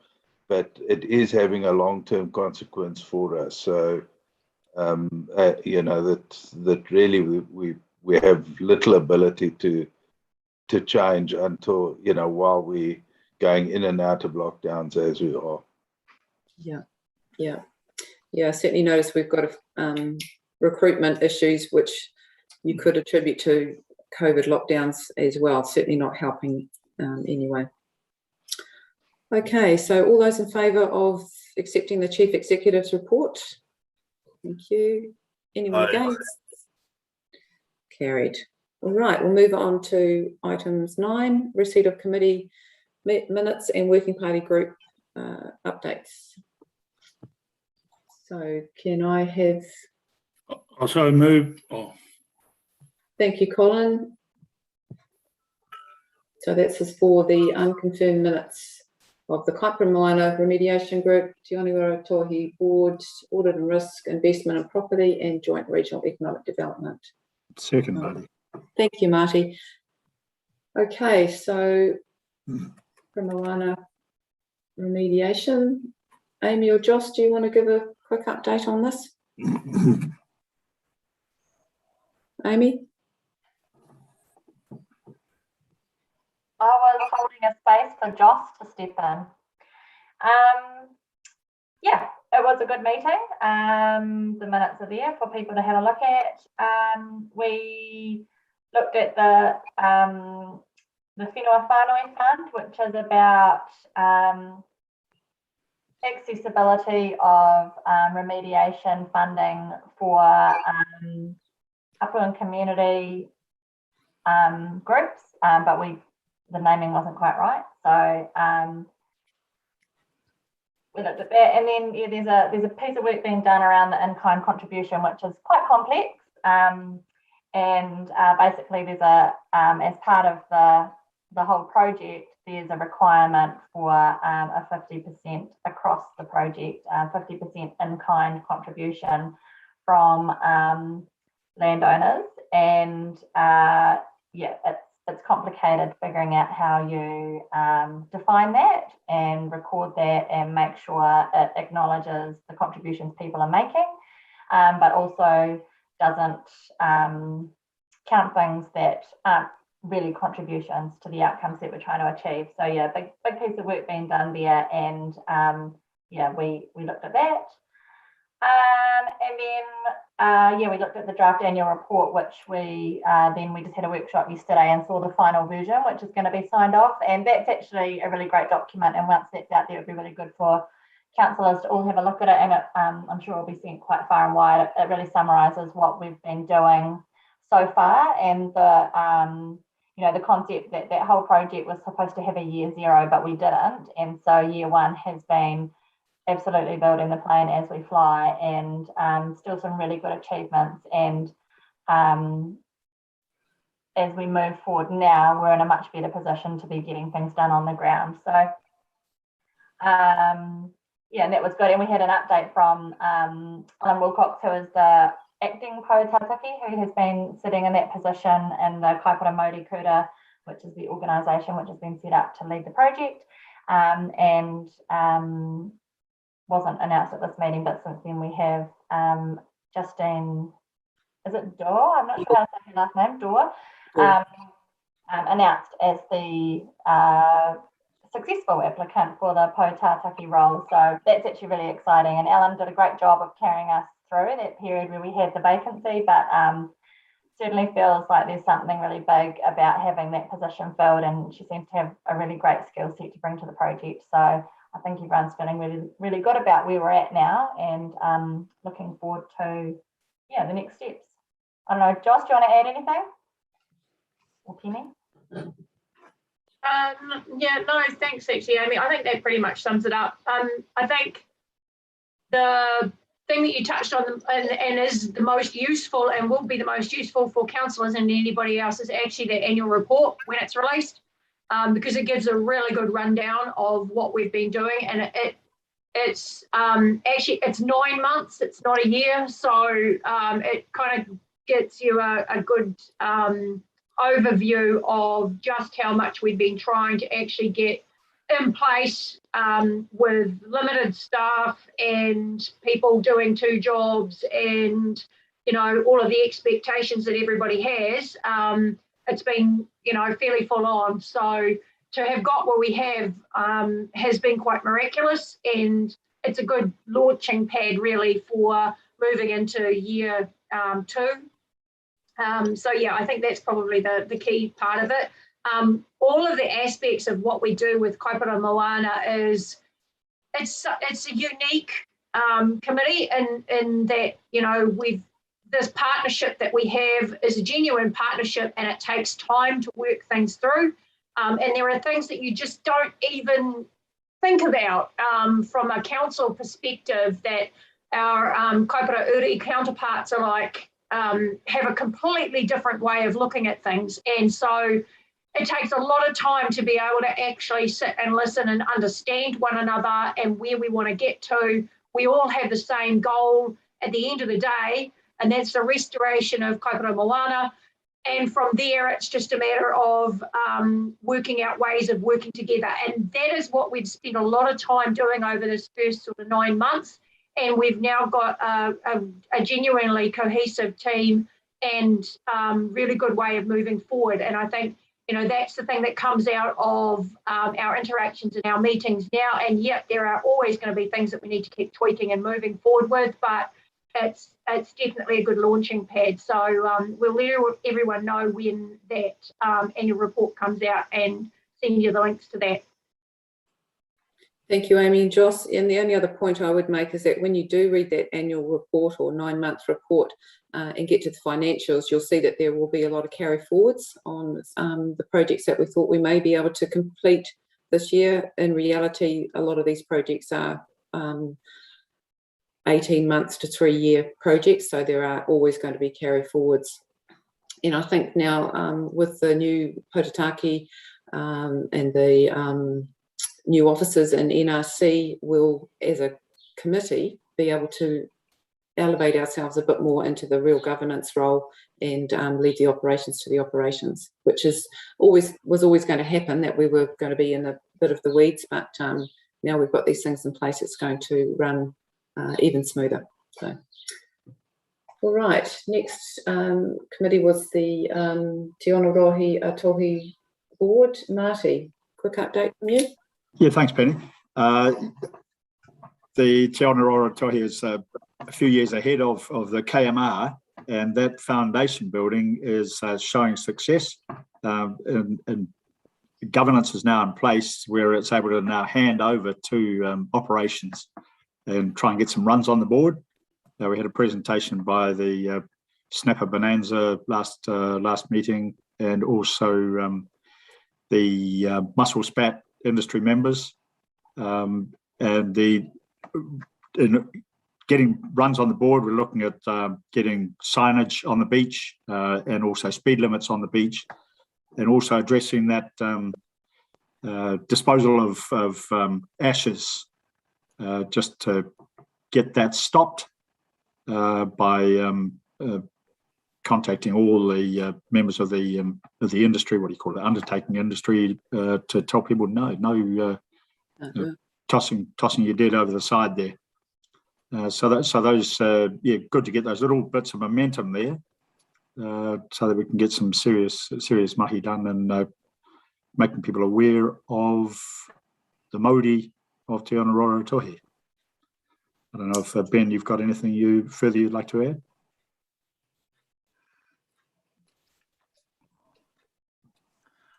Thank you. Oh, sorry, just rushing to find the mute button. Thanks for that, Marty. Yeah, it is a bit of an interesting situation with the board as well, because we've come from some really good momentum in getting the plan done for the board and the beach, which was really great. It's now moving into more of that implementation phase, and that's just taking a little bit of readjustment for both the board and within organized staff within organizations to flick into that implementation mode as well. Yeah, we're getting there. We're getting there. Yeah, it's Colin here. I'd just like to endorse the other speakers. Yes, and we are getting runs on the board now, but it is going into this next phase. We, as a board, we don't all agree with things, but we have good, robust discussion, and end of the day, the consensus does come through.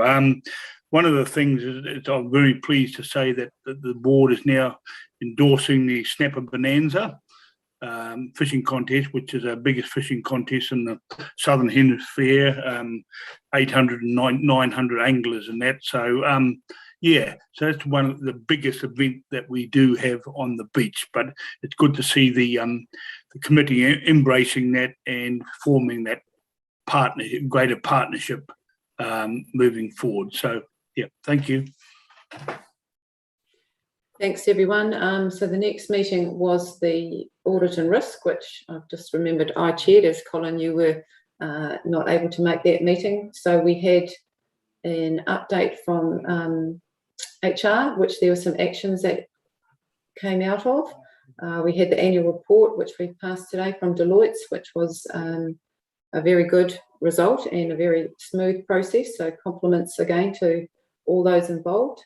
And then we had the service delivery review update, which was a procedural thing. And then we went into excluded. Danny, did you have any comments about audit and risk?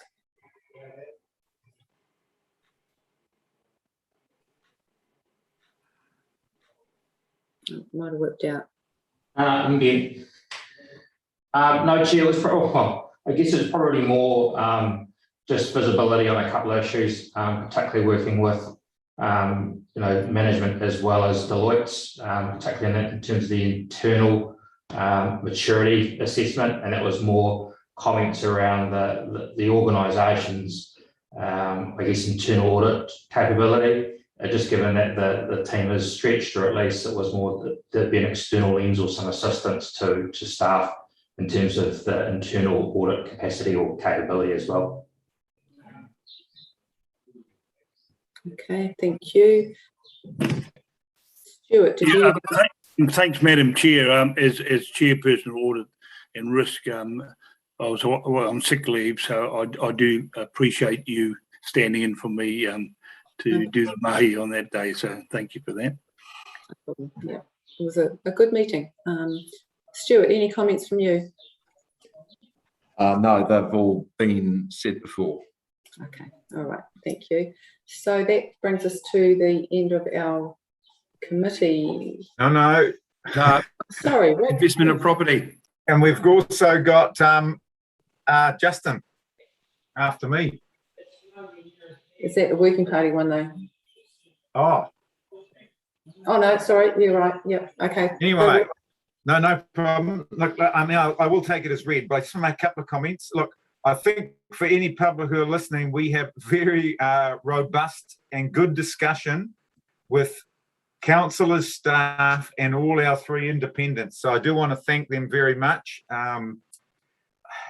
It's interesting, it's open, and it's forthright discussion. So thank you for everybody. I always look forward to those meetings. So I think the public can be reassured that the financial future and health of NRC is well debated at those meetings. I do just want to mention that this was the final meeting that we will see our forestry consultant, Martin Jenks Max Consulting. He has finished with us after 29 years, I believe, and we do wish him the best going forwards and thank him for his final comments. Even though Nicole Inga wrote the report, I thank her for the report. Jinxie was there to sort of sign off, and he also assured us that he's met with the new forest managers and handed over in a very secure and safe fashion going forward for NRC. So I do thank him for that. Even though he's left, he's done an awesome job of making sure the next crowd taking over are doing a good job. So thank you for that. And my only other comment was responsible investment report. We always have good discussion on how we're investing our finances, and I want to assure the public again and the other councillors that weren't there that this is always well debated, and there is another report coming to council in January on behalf of Jonathan Erickson, just updating us on a couple of the funds where we are investing in. So we are slowly and meticulously getting out of those funds, but it's very difficult to get down to the last 1% and 2%, but we're doing a great job. So happy to take any other questions. Thank you. Thanks, Rick. We'll leave questions till the end of all the reports. Yep. I see you've got one, Marty. So Justin, over to you. Oh, you're just clapping. Okay. Yeah. So this new joint regional economic development committee's ticking along nicely. Everyone's settled into their roles and beginning to see some really, positive input from the TAs. So, essentially what we've got now is a more diversified lens, and we've actually got a bigger pool of talent in terms of staff resources that are being able to input into the papers that are coming before the committee. So, certainly paying dividends already, in my opinion. Good progress has been made. Obviously, you'll see there a decision to fund $80,000 from the Investment and Growth Reserve towards the development of an economic, development strategy for Tai Tokerau. So, whilst that money has now been approved, we're still, working up as to how the actual strategy will be carried out. And the key consideration there is really to get that true solid partnership with tangata whenua, so that the strategy is representative of Tai Tokerau, as a whole. It's holistic, it's inclusive, because, looking back historically, I don't believe that tangata whenua were, included, for want of a better word, to the right degree in the formulation of the previous strategy. So yeah, looking good there. We're looking at a governance sort of body for the rollout of that, for the development and gathering all the information for that economic development strategy, which is going to be 50% Māori, and not the other 50% is not solely going to be elected members. I think the proposal is for 2 elected members from this committee. So the other balance of that will be potentially sector experts, potentially directors from Northern Inc. So there's still a bit of detail in there in terms of that governance structure. But the thinking behind that is that we want, to get ownership of the strategy, it's really got to be worked up by a good cross representation of the Northern community, not just the sort of something that's run through the committee and stamped by the committee. So I'm happy to take any questions here, but apart from that, just want to acknowledge Northern Inc. They've given us fantastic support, and certainly there's new staff there, Piripi Moore. He's sort of come in that space for their advising and tangata whenua economic development in the Māori space. He's certainly got a very solid reputation in the far north, and I know certainly down this way too. So there's some good personnel there to help drive this development of the economic development strategy. Thanks, Justin. Sounds good. Any questions for any of those updates? Yes, Jack. You're on mute. Firstly, on page 166, there's a little typo. It says responsible investment report. It says move crawl second penny. I think they should say seconded smart. So a little adjustment. Thank you. On page 170, Justin, talk about, can you explain the move that recommendation 3, the joint committee approved the allocation of up to, sorry, not that one, the $80,000, the investment and growth reserve, number 2, the 80,000 excluding GST be allocated to enabling investment funding. So does this committee have the power to spend our money, or is this a recommendation to council? Because that's not how it reads. You're on mute, Justin. I have to double check. I think the committee now has decision-making powers over that fund. Is that correct, Malcolm? You're on mute, Malcolm. No, that was not my understanding. But again, I'd have to go back and read the terms of reference in the delegation again. But it wasn't my understanding that they had. Yeah. My recollection was that it was recommendations to council. Recommendations to council, but the only bit I'm unsure about was the 300,000, whether the committee had decision-making authority over the 300,000 discretionary amount. Yeah, but I'd have to go and read those terms of reference again to be sure. Yeah, because Madam Chair, my recollection is in our LTP, I think we had allocation of 100,000 to Northern Inc. in about year 2 or 3 of the LTP for the development of a long-term economic strategy. And I remember we discussed that 6 or 8 months ago, and we wondered if that was too late, or whether we should have started earlier. So I'm just worrying about how this all reconciles. So I guess wouldn't mind to report back on that. Yeah, no, it's a good question, Jack, and I think Malcolm may have actually answered the question in that the enabling investment funding is a separate pool of money from project enabling funding, Jack. So I think that's where the answer lies, is that this council's got the final say on the project enablement funding, but this enabling investment funding is something that Northern Inc has got control over. I'm fairly sure, Malcolm, that's something that the previous council sort of decided on, is that we'd allow Northern Inc to make decisions in terms of that enabling investment funding. Yes, Chair. As I say, let us go back and just research it properly and come back with a definitive answer. Yes, thank you, Malcolm. It may need an adjustment to that LTP timeline rollout of those elements. Thanks. Yeah, I actually thought that as a council we'd agreed to put some money towards that. Anyway, yeah, we'll get some clarification on that and let all councillors know. Any further questions for any of those on any of those committees?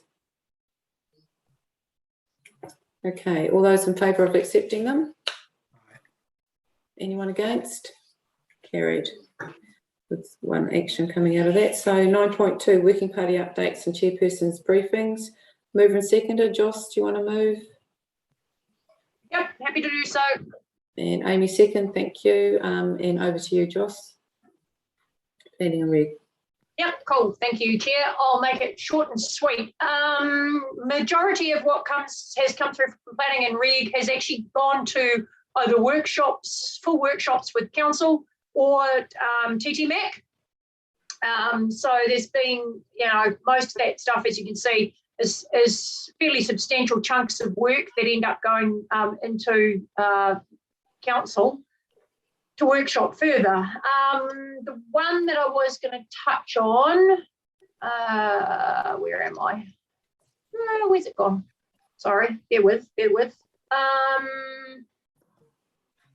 Yes, was the wastewater treatment, and we've now got a standing item in Planning and Reg actually looking at the wastewater treatment consent monitoring. We've long since been quite strong on FDE and farm dairy effluent and what's happening in that space. And so kind of keeping a bit of a closer eye on the consents and what's happening around the monitoring of the wastewater treatment plants. So we've got a couple of those that are due or overdue to be reconsented. So just working through the processes that's required for that. And also kind of looking at what has happened in terms of alignment with our territorial authorities and their long-term plans, and what funding has been made available in those to do the upgrades that are required. It ties in very much with what's happening in the Three Waters space. And so really it's just a matter of what we can do to be able to be supporting our territorial authorities, but also ensuring that we keep kind of the foot down as far as making compliance a priority. So there's some background work happening at this current point in time, just bringing up information around where there are compliance issues and whether or not the funding has been made available in long-term plans. And then we'll look at whether or not we hold some conversations at a governance level with the different TAs around that. So that's an ongoing piece of work that's kind of happening, and we're keeping an eye on that through the Planning and Reg Working Party, probably a little more closely than what it has been in the past. So that's probably only the main key one that's dropped out of that. Oh, and actually, interestingly, the burning comments you were talking about, the air quality previously, Amy, just was interesting to note that we did actually have improvements in terms of the amount of calls to our 0800 number from burning related incidents over this last winter period.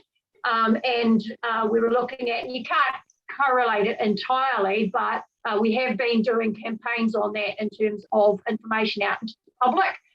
So we check back in terms of our monitoring to see what are some of the key issues, and then ensure that we're looking at different ways of being able to manage those, and that is whether or not there's issues with our regulations, or whether it's more about informing people and getting out there and including it in our comms plans. So linking in with what's happening with the communications going out there. So that's where it drops out of our ongoing monitoring information that comes through to planning and reg. So that's pretty much all I've got, unless anyone's got me some questions. Any questions for Joss? No? Okay. All those in favour of accepting that report? Aye. Anyone against? Carried. Oh, we've Right, just got it. There's a couple more there. There's the water and land and climate change as well. Oh, I'm sorry. Sorry, Justin. Water and land. I haven't got that. Oh, Thank you, Madam Chair. So you can see the items there that were on the up for discussion. Really interesting presentation on coastal ecological monitoring, looking at some of the new technologies here using, underwater cameras and mapping, images from, sort of aerial images to map out sort of different types of habitat. The next question is, can that be used in some of our harbours and estuaries that don't have the water clarity of the Bay of Islands? So like to sort of carry on doing a bit of investigation, because we know that some of our our sort of baseline information is pretty scant for a lot of our estuaries and harbours. So, and it's very interesting to see it looks like some of the goals that are coming out of the sort of biodiversity strategy central government's looking at 30% of New Zealand's coastline and harbours sort of protected by, I think, 2030. So, having that baseline data will be critical in terms of being able to gauge how much success or failure our management systems are having on those ecosystems.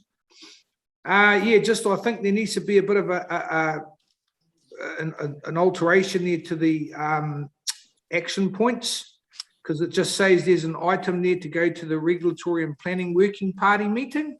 As I remember, that was along the lines of the fact we had not received a response from Stuart Nash regarding our concerns about the erodibility matrix that was used for the National Environmental Standard for Plantation Forestry, not being representative of the erodibility of Northland soils. So if I remember rightly, it was to be taken up to the Regulatory and Planning Working Party, and perhaps a letter going from that working party as well, or perhaps the chair.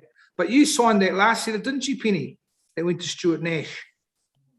Yeah, it was a while ago, wasn't it? Yeah, so we've received absolutely no reply. So I might bring that up in councillor any time, and perhaps if we can try and arrange a bit of a meeting with some of his officials, given that we've had no response.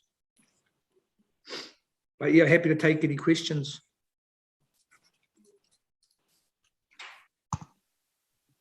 Malcolm. Sorry, Chair, no, I'm fine.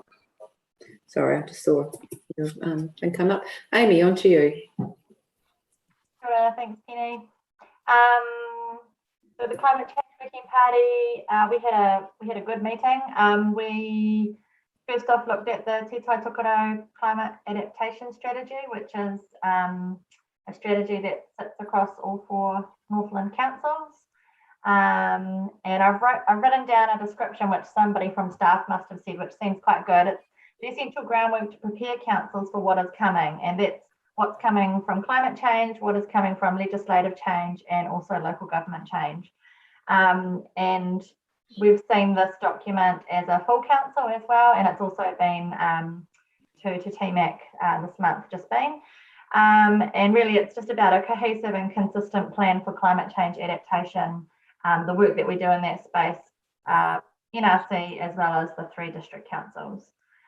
But yeah, it's a big piece of work, and the district councils will all be doing their own workshopping of it over the next short while.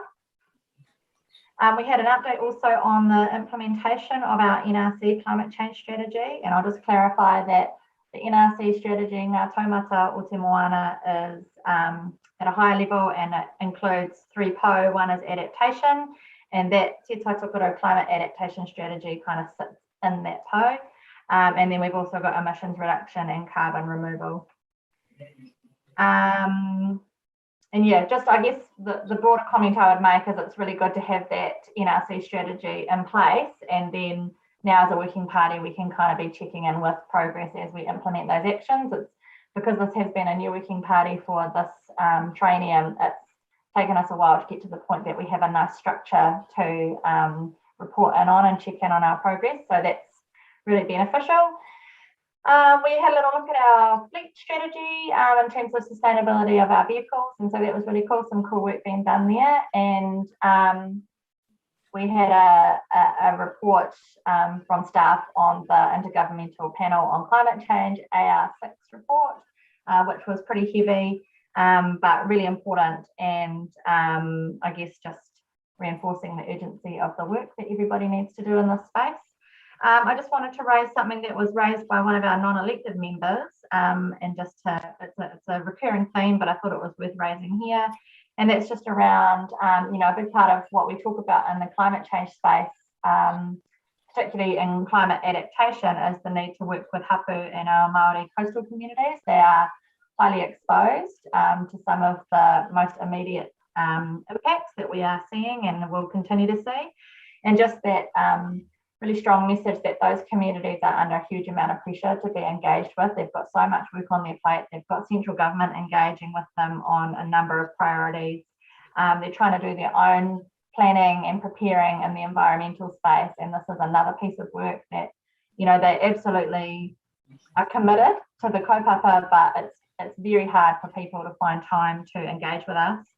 And as part of that particular member, and this was before the latest lockdown, just mentioned the concern around the exposure of those communities to COVID impacts as well, and that question around how can we support our communities to be well placed to thrive, you know, in this current environment where there's so much uncertainty and there's quite a lot of risk from a health perspective.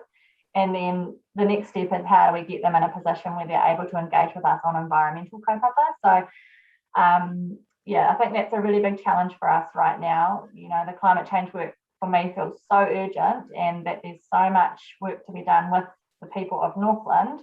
But at the same time, everyone's pretty saturated with kind of grappling with just how to live a normal life, or some semblance of a normal life, with all the uncertainty that we have. So yeah, it was a great meeting, and I think we're moving forward with some really cool stuff, but still some really big challenges there. So yeah, we look forward to the next working party meeting. Thanks.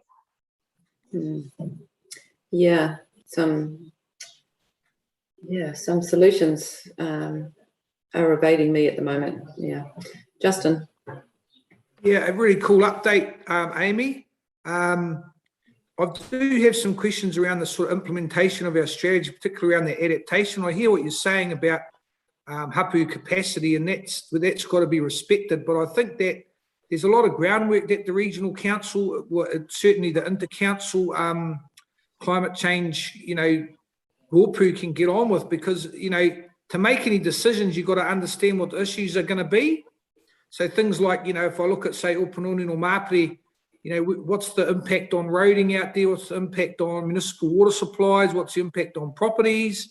You know, what's the impact on, you know, wastewater treatment systems? So that background information that can be actually fed into when you're going to have those discussions with the communities about adaptation, that can all be being started. And if we haven't got the staff capacity, that's another issue that needs to be brought back to this council, because, you know, I'm not really comfortable having a strategy sitting there and there's nothing to back it up, when I certainly know that in my constituency, you know, there's certainly community willingness to actually start looking at those issues.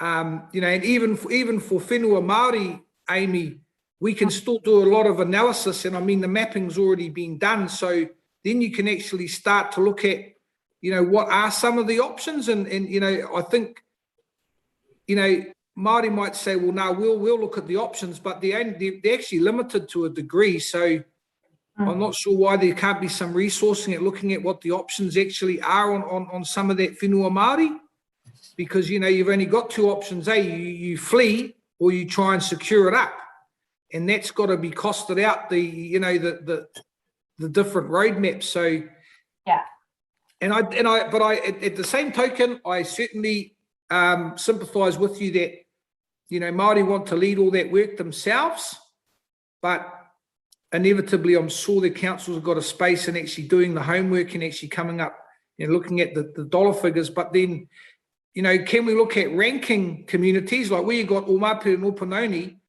Sure, tangata whenua is a major player out there, but so are roading networks, municipal infrastructure, and you know, large number of Pākehā landowners out there, and it's, you know, it's a main sort of arterial route for the whole of this, you know, other part of the South Hokianga. So there are some communities where we don't need to sit back and say, well, Hapu's not ready to engage.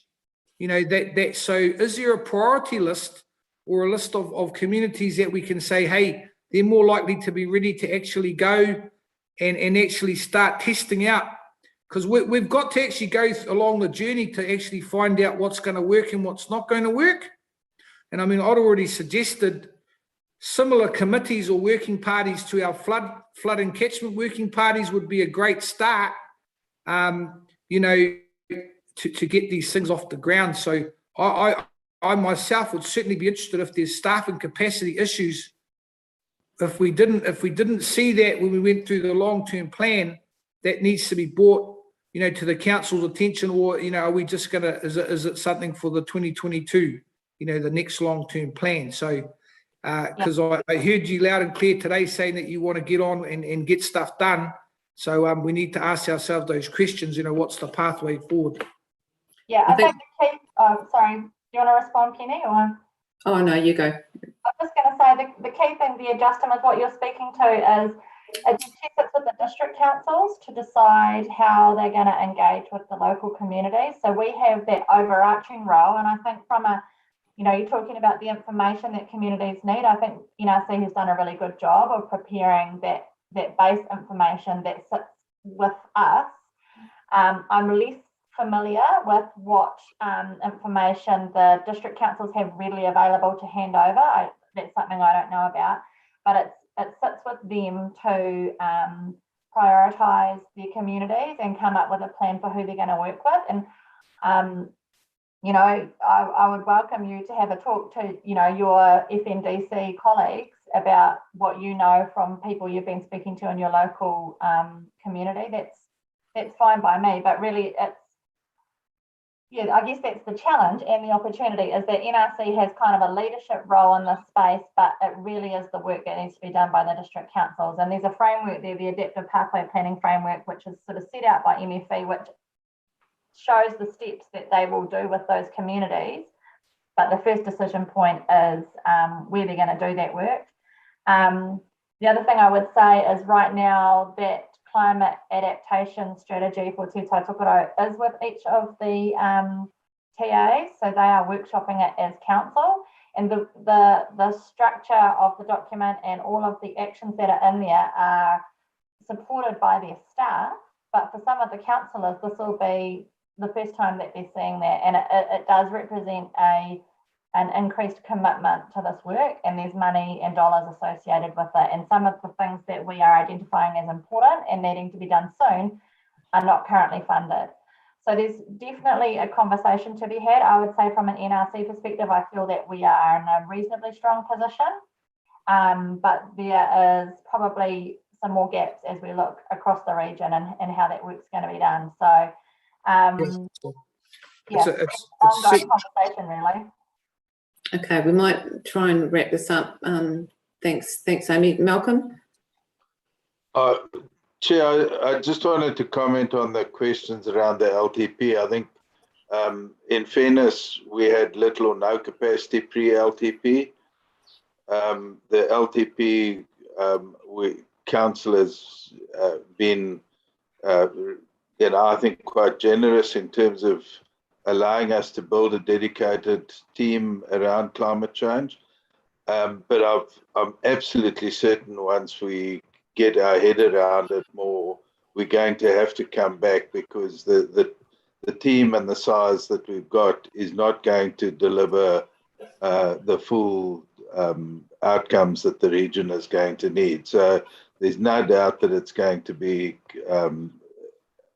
needed to be resourced more fully in time.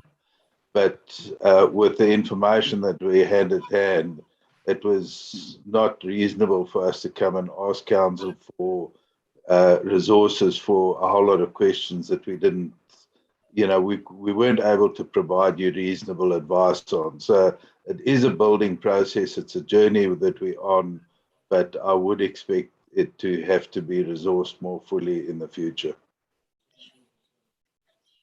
Yeah. Thank you, Malcolm. Yes, Jack.